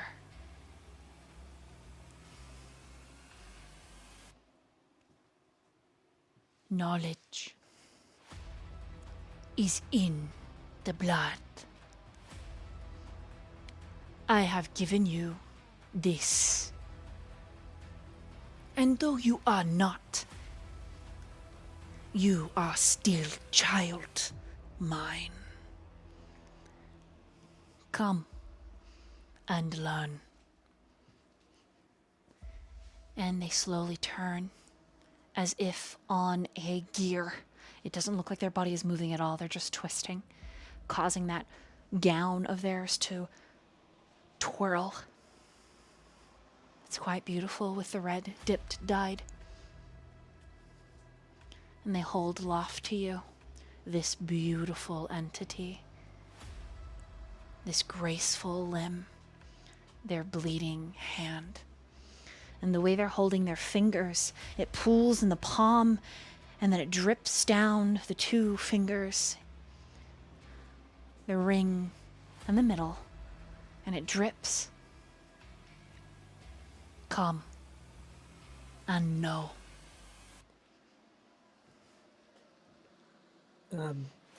What do I see on the mosaic? As you try to make it out, it seems like a moon and a sun, but there is small tiled figures. It looks almost Egyptian in nature, but there is something askew about it. This is not like any mosaic or hieroglyphic you've ever seen before.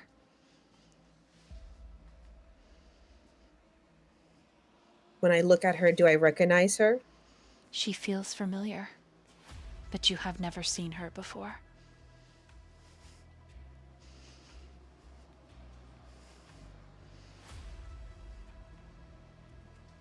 So the next question she asks, "What's your name?" You already know. Come.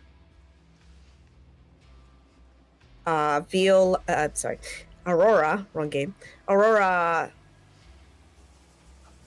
takes her nails and slashes her arms, and then takes the woman's hand, so that both her bloody palm is with her. And she says, "Then by blood I shall learn, and by blood you shall teach me. For I have made many sacrifices to get here." She smiles. Indeed. And then she's going to push her 2 fingers into your mouth and tell you to drink. I lock eyes with her, and I do. Okay.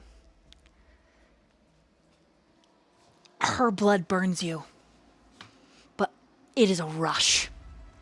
You feel your throat like acid poured down into your gullet, and then it blooms in your lower belly, and that tattoo on your womb ignites, and you feel it burn around your hips, and you know, without looking, you have wings crawling up your back.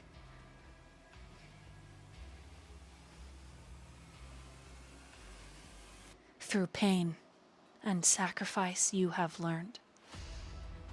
For pain will be your greatest teacher. Her daughters she has reached to first, though you are not the edge of night.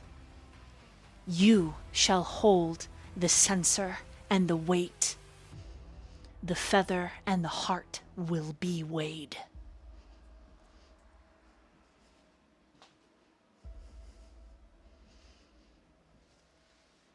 You know, though she does not speak aloud, Aurora, that your coterie is something great and terrible. A sacred power has been gifted to you. You know that you do not control. You influence. You know that the serpent is twofold.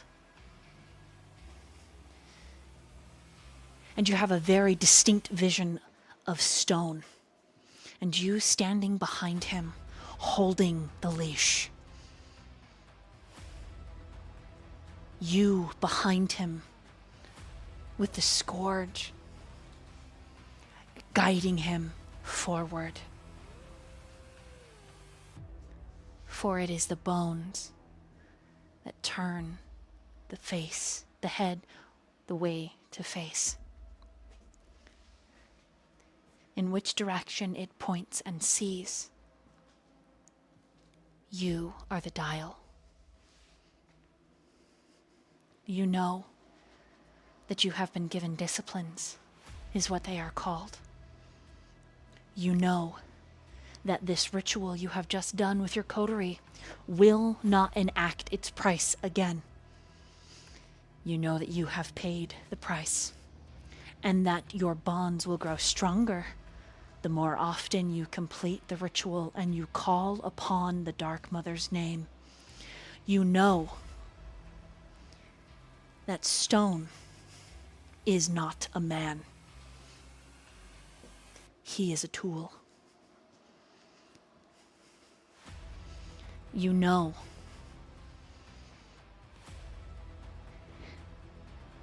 that you will bear the power to walk in the sun should you continue this path. And that all paths, like the archives, lead here. Aurora would say, "Thank you, Lilith, for giving me insight. Thank you for giving me knowledge. Thank you for giving me answers. Teach me more, and I shall guide.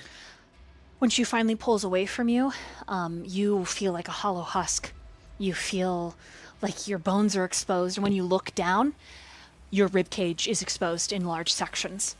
And she says, "Worry not, for eating the flesh is but a declaration, a benediction to what you are."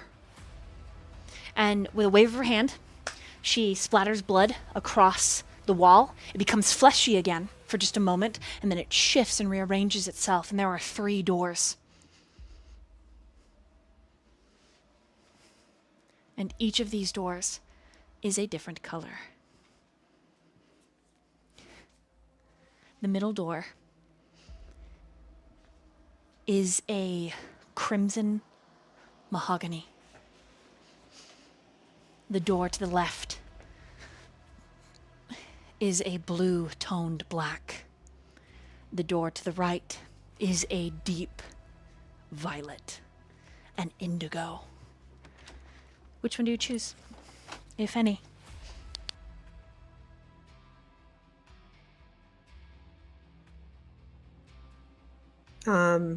Is the entity still there, or is Lilith still there? Yeah, she's waiting for your choice. And I say, I choose you. And I walk towards her.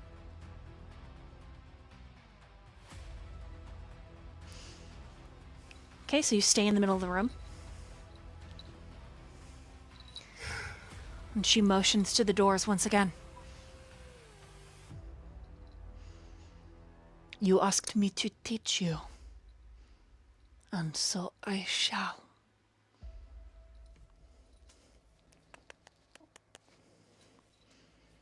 And so she looks at each of the doors. I can't drive anything from them. Are they different woods? Nope, they're all the same. The only thing that is different is the color. Okay. The blue one's on the left, right? Yep. Yep, she chooses that one. Door opens, and ahead of you is a great fog. And she waits for you to step through. Yeah, she steps through. As you step through, there's a wash of wind. When you turn around, there is no door. There is no archive. You find yourself in front of a low trickling river. Trees loom in great mass around you. It is dim here. The fog rolls in from the trees and begin to overtake the majority of your vision. And you are propelled to step forward, Aurora. And as you do, the river rushes up your calves, your thighs, until you are waist deep, standing in the water. And you know that you're supposed to be here. And you feel an entity behind you step up. My name is Seth.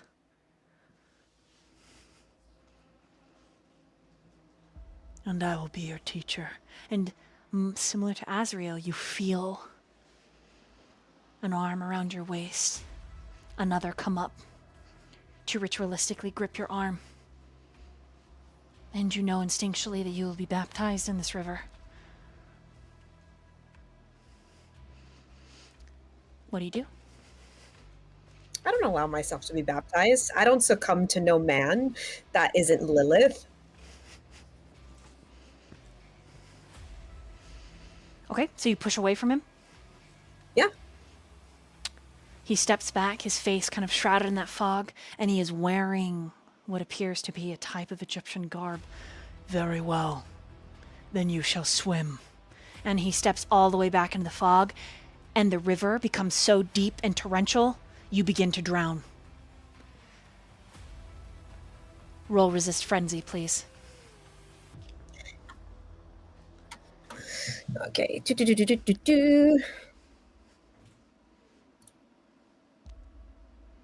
3 successes.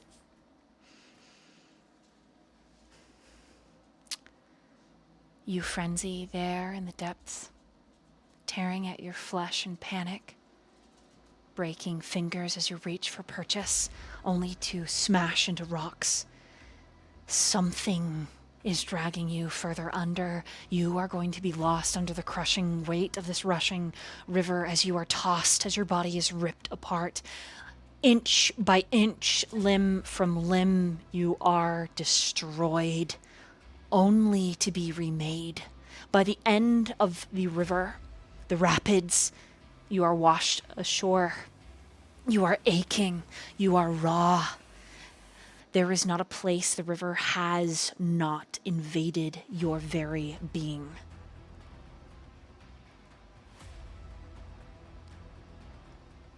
You wake up, Aurora, choking on water, sputtering, soaking wet. Your mouth tastes like blood.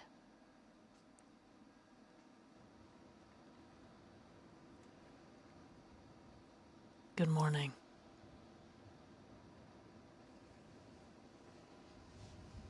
She looks at him. What does she see? A set of violet eyes gazing at you in the dark. They seem to glow unnaturally. It is the same tan face, the same dark hair, but everything is different.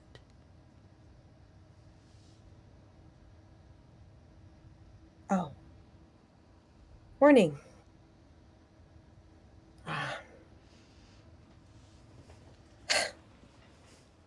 I've never said no to a teacher before. But she was so... If I was going to learn from someone, why can't I learn from the master themselves? He stands and he straightens his suit. Even the master uses tools. And then he moves across the hotel room. And he opens the bathroom door. And a young man steps out. And he makes the man sit on the floor, kneeling. If you are hungry, I have business to attend to. Check your phone. A message from our brothers and sisters. And what shall I call you? My name is Seth. And he nods to you. And he's gonna leave. Yeah, no, that's fine. She kind of expected that. He explains that the young man is here of his own free will, and he will not remember when you are done. Simply direct him down to the lobby where a car is waiting for him. She nods and lets him leave. And when he's left, she begins to weep for the loss. She's sad. She was like, I was in a happy place with all the books and the archives. I was with someone who knew all these things, and it's all gone. And he's gone. He's really gone. And a part of her blames herself, but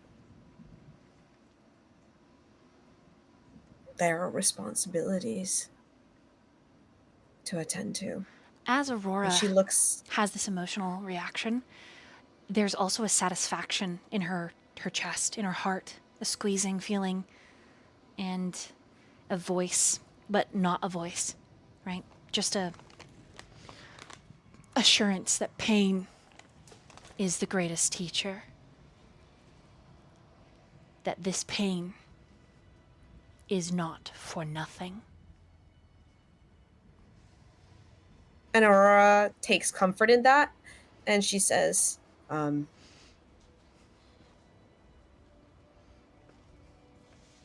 Lilith, thank you.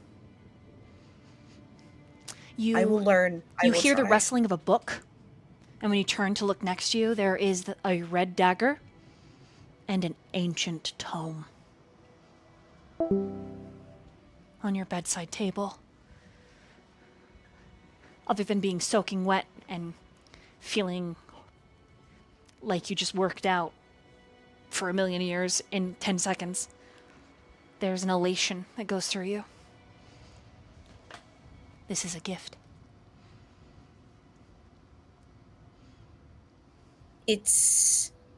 She feels relief and joy as if, and she apologizes and she's like, I'm sorry, I didn't say yes, but I just,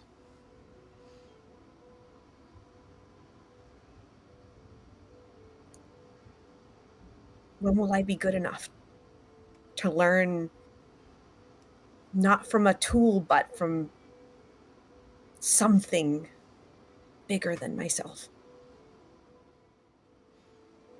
And she picks up the book and she begins to read. Okay, your hands are wet, and so they do start to stain the pages and like spread the old ink. Oh, she wipes her hands like with the towel, with the sheets and everything. As much as she's hungry, knowledge is power, and this book is so enticing. Okay, so she's gonna remain wet but dry her hands. Yes. Okay.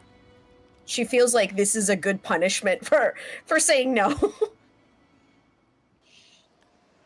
You read a Genesis written by a very old Kindred about the Dark Mother. And then there are rituals and tenets and beliefs. And then it is an old language that will require translation. She looks to see if she needs to do anything with the knife.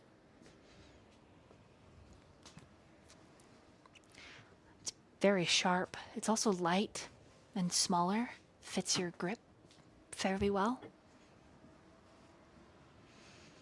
It's got a sheath next to it, beaded and leather.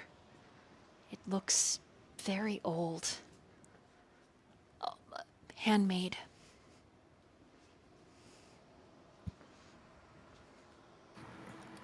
She kind of like grips it and looks at the man, and she says, He says "Can nothing. you close your eyes?" He just waiting. Yeah. Can I have your name? His name is John. John, can you close your eyes for me? He does. And she takes his wrist and she bites and she drinks. Okay. He winces at your bite a little bit, like it hurts, which you don't think it's supposed to. Yeah, she immediately stops and she's like, "What's wrong?" Like curious, like this is new. He just Tell me what you're feeling. It pinched at first, but then it was fine.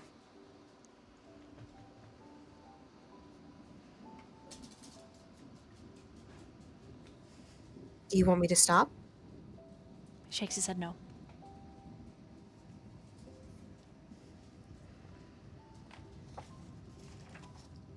Do you know why you're here, John? He nods.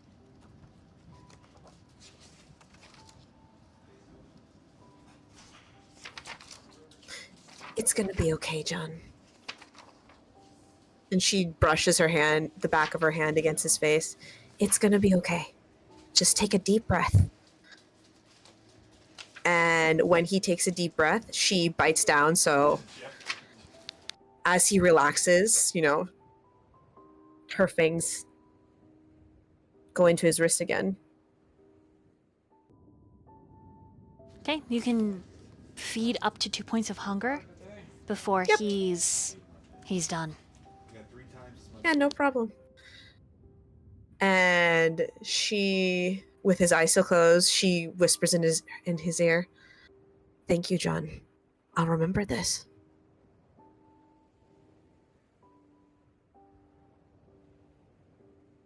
But there is work to be done. You can go now. Yep, he does exactly as Seth said he would. You dismiss him, he heads down to the lobby, and, Finally alone, she goes to the bathroom and she strips all her clothes. What does she see?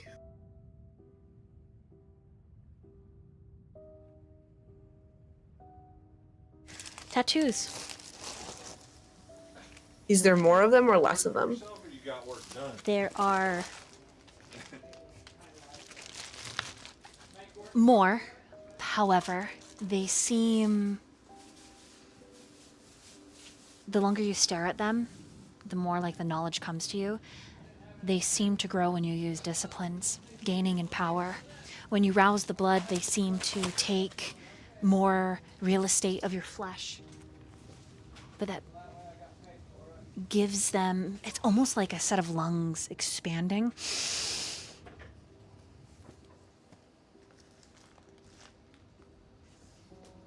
There's kind of a reverence where she when she touches her back, as if like Lilith is always with her. She's like, I never believed in God. This is real and tangible. This is what's missing. God is fickle and indecisive, and he creates things and then just leaves us here to deal with his own creations and his problems. But I take comfort that you are tangible. And although I don't really understand, and I'm not really a religious sort, I hope I can better learn to understand. And she goes into and takes a hot shower and gets dressed in whatever clothes she has, I guess. When you get out of the shower, you find that Seth has returned. There are clean clothes waiting for you on the bathroom sink, but you never heard him come in. There's a towel hung up. She takes the towel and she goes to him and she's like, well, what do you know of me? Oh, you're just What in have a they towel told when you you? come out there to talk to him?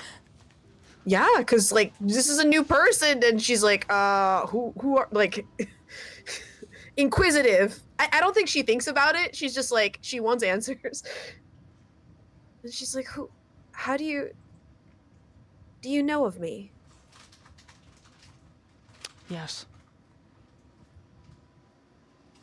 I see. What is your... It seems like you have a task. What is it with me? Thought you had business, things to do. I completed my business. And then he says, that he's here to teach you oblivion and sorcery.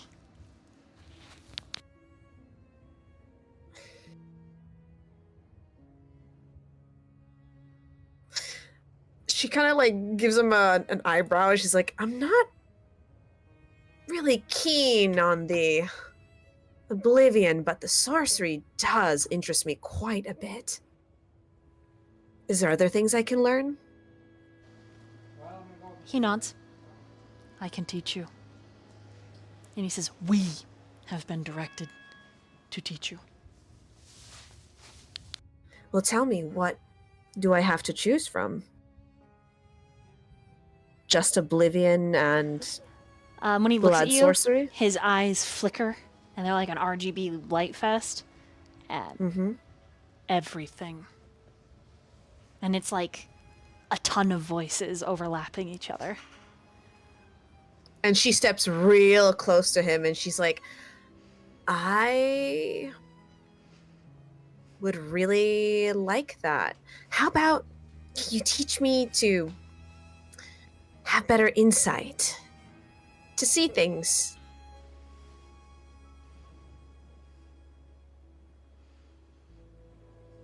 Is she asking for aspects?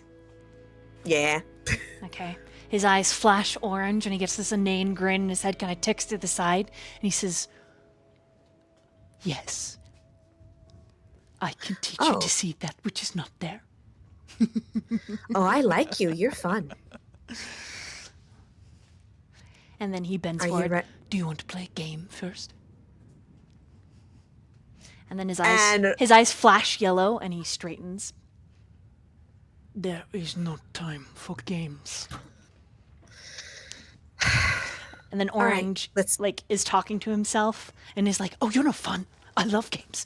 Why don't we just have a run and we'll chase her?" And then Violet rolls his eyes. Here we go again. And she says, "Is there a game we can play while we're on business? Orange You is can like, "Oh quiz yes, me on something? Oh yes, yes. Puzzle? Yes. A maze?" Yes, And yes. that kind of delights her. She's like, she also loves puzzles. She's one of those people that does Sudoku, and does like crosswords. So for her, she's like, I do like this idea. I really do. All right, let's get dressed, go to business, but we can talk about what fun we can have. At this point- I want to know. Your phone rings. She goes over and picks it up. What does she see on the screen? Azriel, what did you write? And now, Damien and Aurora, you can both respond to this group text. I was just checking in, seeing what the plans were for tonight. Aurora says, I need to talk to Theo. If we're going to do this, I want to see allies, and then I'm talking to Bishop. So if we want to convene at the Bishop afterwards, I'd be more than happy to do that. That works for me. I have to make a stop for myself as well. Mori's going to send. I'd like to get Harper the video. Can we take care of that yet? We don't have to work on it. Let them work on it. Anything from Damien? Damien will put in a message. I'm going to seek my truth. But first, I'm going to arm up and I'm going back. I'm finding out where I've come from. I'm not fucking around anymore. I will burn those caves to the ground in search of my truth. Aurora puts a thumbs up. Moji, let us know if you need backup. I can send Stone if you need him. Mori will respond to Damien. I'll join you. Is it all right if I send Harper over to your place?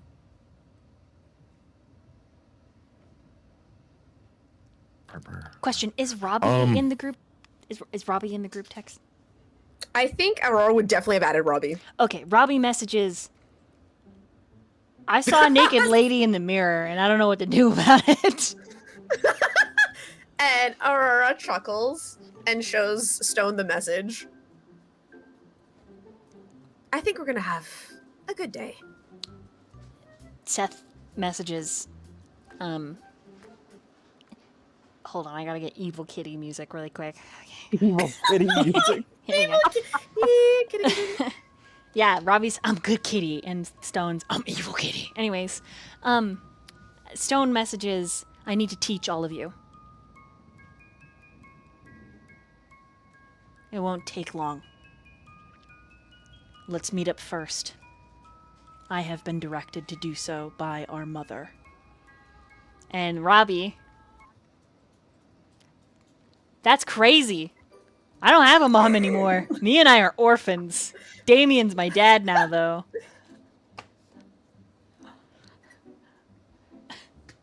You're just gonna see an ellipses from Damien, and then just fine with ellipses afterwards. Azriel just texts back, understood. Okay. Robbie But- messages, "Does anyone feel weirded out by Stone's message? Just me?" Okay. And he sends the chat of the guy, the gif of the guy who's looking at his watch and looking around, the John Travolta. Yeah, John Travolta. And Aurora puts a LOL emoji, and she's like, "Don't worry, you'll understand in time. And she's gonna get dressed with the clothes that she got. So Sorry, does Mori's phone receive any of that? Because Yeah. No, it's it all just is brick- like oh, it's just like no, you don't get the thing. right. wait, yeah, I thought then- Aurora added you back again to the group. Yeah, but she has a The brick old phone. Yeah. Yeah. Oh. Then I guess because Mori doesn't get that connection, she just says, "Be there" to Stone. Okay.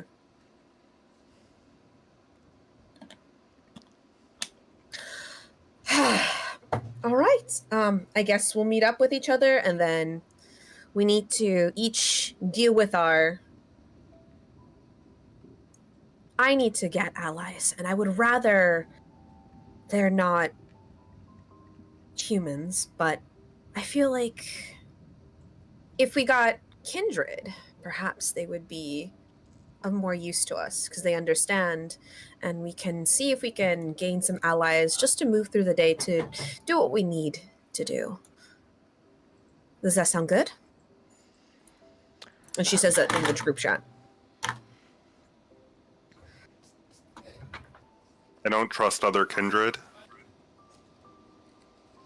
but if You you don't think we have to. can use them, I'm okay with using them as tools. Can I make a vote that we just hire a bunch of hamsters and ghoul them and have a hamster army? Question mark, question mark, question You- mark. Is that possible? Looks at Seth.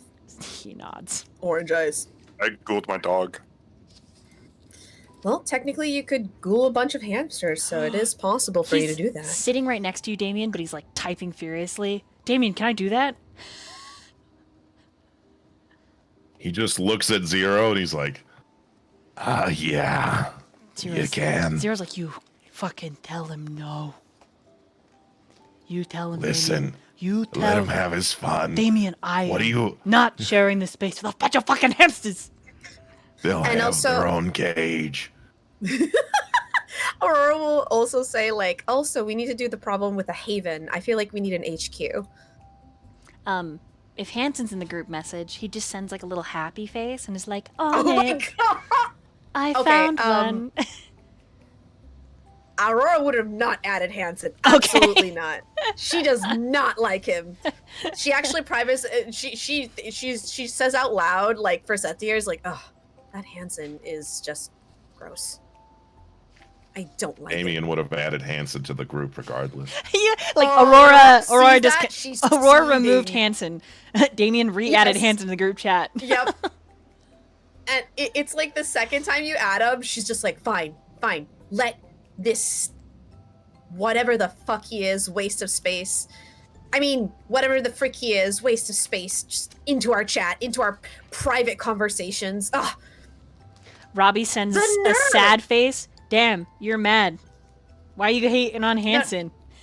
No. She says this to Stone. Oh. Just to Stone. Oh, she said. To Seth. Okay. Yeah. And she's like, the nerve. He's not one of us.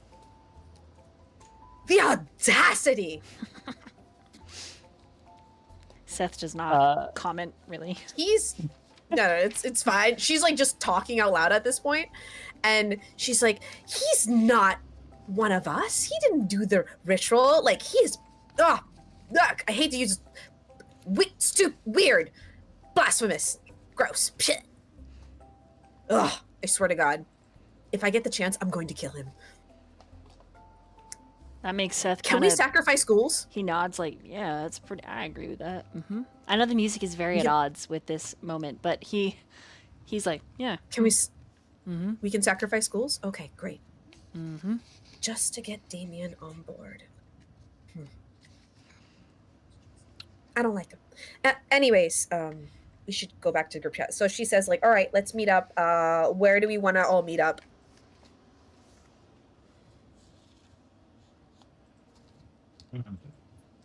That's a good question. Let's see. You just kind of see, like, someone's typing. I still need, my information from Shrike, so We can meet there. It's not far away. It's actually centralized in the city, so it's a good place to break. Works for me. Fair enough.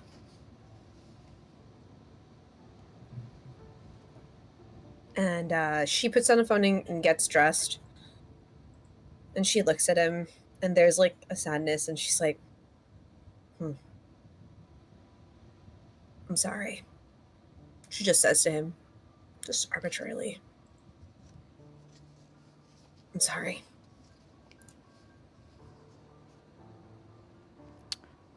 His eyes flash solid black for a moment as he assesses you. And he uncoils himself from the floor where he was sitting. And then they change a color you've not seen. The same glossy, pale violet as the woman. Her eyes open wide, and she touches him in a way that's almost like he's going to fall apart at her touch. Like, there is just looking, she doesn't see stone in this moment. She sees answers. Yeah, he'll take your hand. And he speaks into your mind. The voice is neither feminine nor masculine. We should go. Right. Sorry. Yeah, we should go. Mm-hmm. It's gonna be okay. We got this. And the clothes, Seth brought the clothes, right? Mm-hmm. So she's gonna assume, since he was wearing a suit, it's very businesslike. So it's like the teacher, the teacher outfit, which is like a pencil skirt that cinches at the waist, and like kind of like a white shirt and a cardigan, I guess, because he was trying to be nice and be like, she wears cardigans. But it's very much to whatever his tastes are. Okay. Yeah, he seems like more passive than normal, right? Like, I mean, obviously. Mm-hmm. Um, Yeah. he does eye you appreciatively, and the color of his eyes,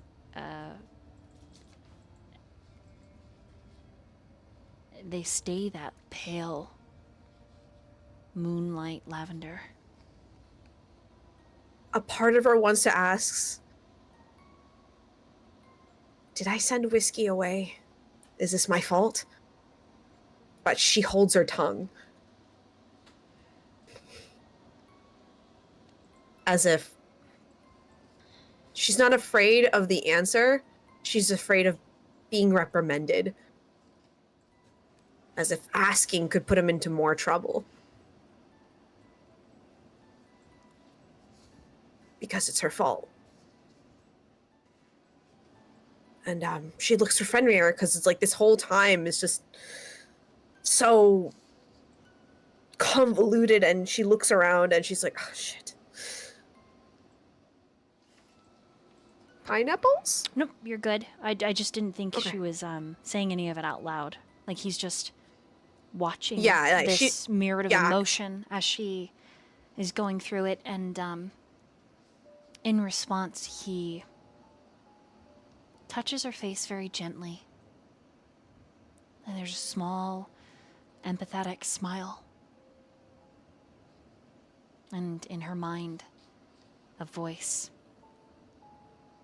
Your tribulations will not go unseen. She leans into it. And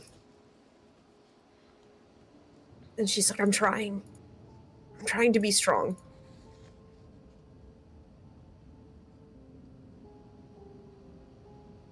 Pain is a teacher, right? He nods. Pain is also, and she kind of blushes a little bit. It's Feels good. Thinking back to the night that was at the club, and she kind of like just turns her back. She's like, "Oh God, I don't know if you can read my, if they can read my mind, and what if they read it?" And it's like, oh my God, she kind of like does a little bit like doesn't want to look at him and doesn't want to betray like all the like embarrassment. She's like, oh God, you this new deity, and I have to be like, oh, what if I have to be celibate? Like, she just realized, like, it all comes together, and she's like, I can't be celibate. It's those rush of like thoughts and emotions and questions, and she's like, we should go. That's all she says. Okay. He does give her a knowing look, and he'll follow her lead. So, does she see Fenrir anywhere? She does not. She bites her lip and sends a text message to Joe, and she's like, if you see Fenrir, just, I don't know. If you see Fenrir, just tell him I said to be safe. If you tell Nina, tell her I'm sorry. About a lot of things. You get a message back from Joe, and it's, we really should meet and talk about everything, Aurora. And this is as you're like walking. Each of you begin your adventure to that like abandoned park where Shrike usually does his business.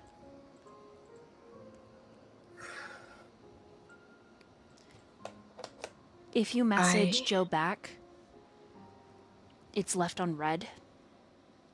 But his first text message is, I talked to my elders. Really gotta talk to you. Hopefully we can meet. You gotta get away from that stone guy. She bites her lip, and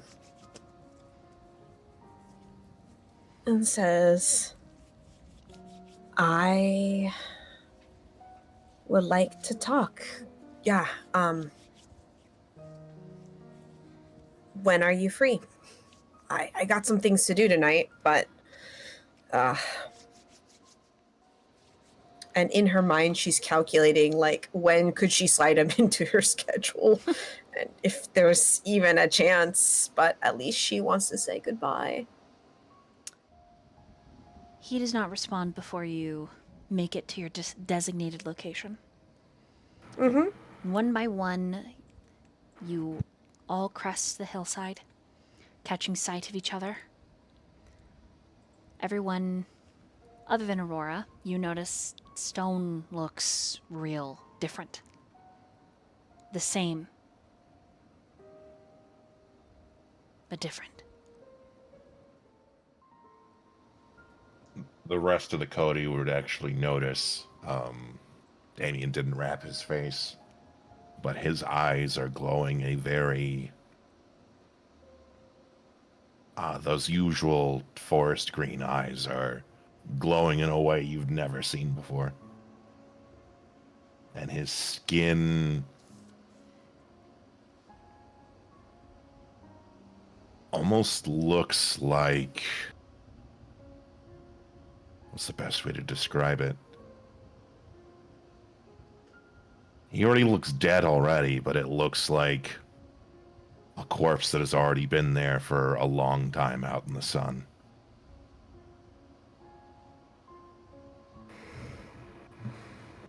Aurora tilts her head at Damien before looking at Mori and Azriel, and what does she see?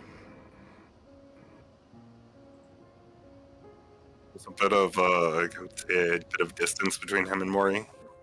Yep. Mori, if they came in on the same car, she's sitting on the outside of the car, and sort of lights up when she sees Aurora. Unlike normal, there are no staples in her face. There is, I'd almost say, this reddish color thread that is laced her face. If Mori goes towards Aurora, she just gently touches your face where the stitches are, and she's like, "These look beautiful." And Mori would say, "A gift from our mother." It's going to be okay. We got this. Mori smiles to that. And she says, "Okay. What do you want to teach us? I think we're here and ready." Stone's entire body changes, becoming narrow of waist, delicate of shoulder, his skin paling out. And then standing before you is a woman, delicate, tall, as if a manifestation of a shaft of moonlight. Your compulsions change. You now gain the compulsion Pain Seeker. You become obsessed with something dangerous in their immediate vicinity. This may be a bonfire, a lupine, or even a weapon. Usually, the Lilin wishes to be harmed by an object of their obsession, but in some cases, controlling, stealing, and seducing it may satisfy them. If they do not satisfy their curiosity by the end of the scene, they will suffer a -2 penalty to all rolls for the rest of the night. Your convictions. Bahari convictions revere Lilith, the magic of creation, or the learning of painful lessons. Your frenzies change. Lilins only resist hunger frenzy if they're attempting to hide their true nature, otherwise they ride the wave and try to wound or cripple their enemies. Everyone gains the advantage cultist. 2 dots. Once per session, the pack can call upon mortals dedicated to Lilith's cult as allies or herd. Abusing this cult can draw the wrath of their supernatural allies. Everyone gains this 3-dot benefit, Mother of Monsters. All packmates can buy Protean as if it were a clan discipline. Also, they have the proper path resonance and have the level 3 Protean power shape change. And they can opt to transform into a cat, an owl, or a snake. You all gain a 3-dot advantage, Dance Before the Flames. Bahari packmates can turn up to 3 aggravated health damage caused by fire into aggravated willpower damage once per scene. Also, all packmates with the proper path resonance or on the path of Lilith automatically resist terror frenzy caused by fire. The path resonance is sanguine. You gain a 2-dot merit, Moon-Blooded. Members of your pack can instantly sense when lupines or their shape changers are near. Packmates are also immune to any of unusual drawbacks when drinking lupine blood.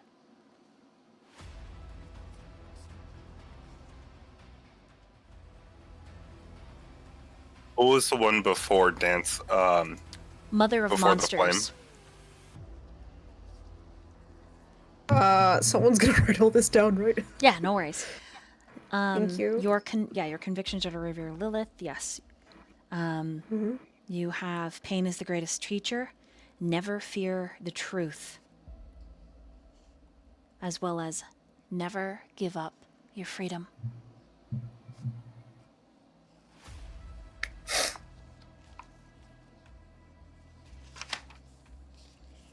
Your predator types have changed. They are now Sabbat-only predator types. You can find them in the book that I sent you on page 24 through Okay, so we each get to choose 26. a predator type, right? Correct. Okay, nice. What were the lessons? Let's see. Pain is the greatest teacher. Never give up, Give up your freedom, and never fear the truth.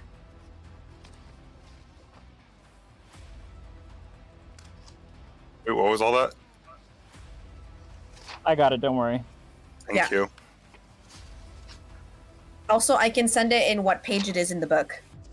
Because there's an actual full page of it, which is really helpful. There is, yeah. I'm just writing it down so that I can find it later on. Yeah, no, for reals. Like the predator, like, because I was reading through the predator types, I was like, I don't know which one to choose. There's I don't two. know how many Moonblood it is, but I wrote that down. What page was the amount of- predator types? We'll look. You'll find it. Yeah. You can just look it up. Yep, it's in the if you go into the book, you can just click on predator types and it'll bring you to the page. Correct. Okay. Each of you gain, and as after this teaching, Stone shifts back into himself, and he explains further. Each of you gain 2 1-dot disciplines. Azriel, yours are Blood Sorcery and Oblivion. Mori, if you don't have Animalism, it's one of those. Cool. Let's see. I think Damien is also given Auspex and one other if he doesn't have Auspex. Oh, you do. I have Auspex, yeah. Okay. Yeah. So you just want me to pick one other one then? Nope.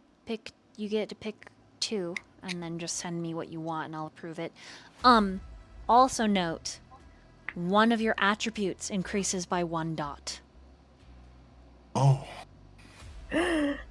This only happens after each of you feed from Stone when directed to. Oh, okay, so not yet. Right now is when he's telling you to do it. Okay. Oh, okay. Goodbye, consensualist predator type. 1 dot to increase one of our stats. One of your attributes. Attribute. Mm-hmm. Yep. And then you can let me know which one you increase. The disciplines that it opens up to you, a lot of them, it would be preferable if you pick the ones from the Sabbat book that I linked everybody, but you can pick any that you would like. We only get like 1 dot in a level 1, right? 2 dots in 2 different level 1s, yes. Stone introduces himself as Seth, and that he will be your teacher. Do I recognize this from my vision? Oh, yes, 100%. And he explains that he is your Mala.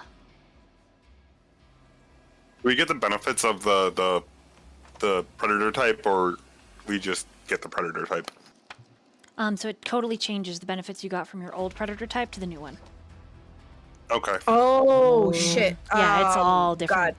God. That's Okay. gonna screw me over. Yeah, that's gonna, oh boy. Mm-hmm. I gotta rethink some things. Mm-hmm. Shit. I gotta look up my old predator type. Oh! So you gotta pick What did it carefully. give me? Yeah. Mm-hmm. Shit, I didn't know it overrode. Mm-hmm. Crap, I need to Right. check.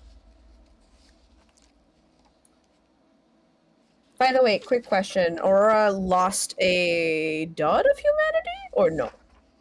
Yes, Aurora lost a dot of Okay. humanity.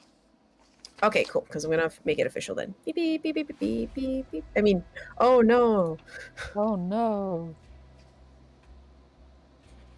Totally not, happy about that. Wasn't singing Final Fantasy Victory music. Yeah, no, it's fine. It's great. It's what I hope I portrayed that -1 dot. That's why, like, I don't know if you guys noticed.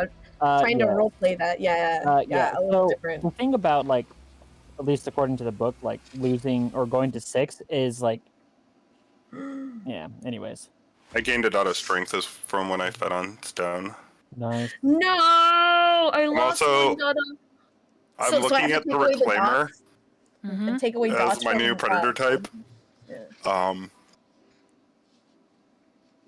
You are utterly changed.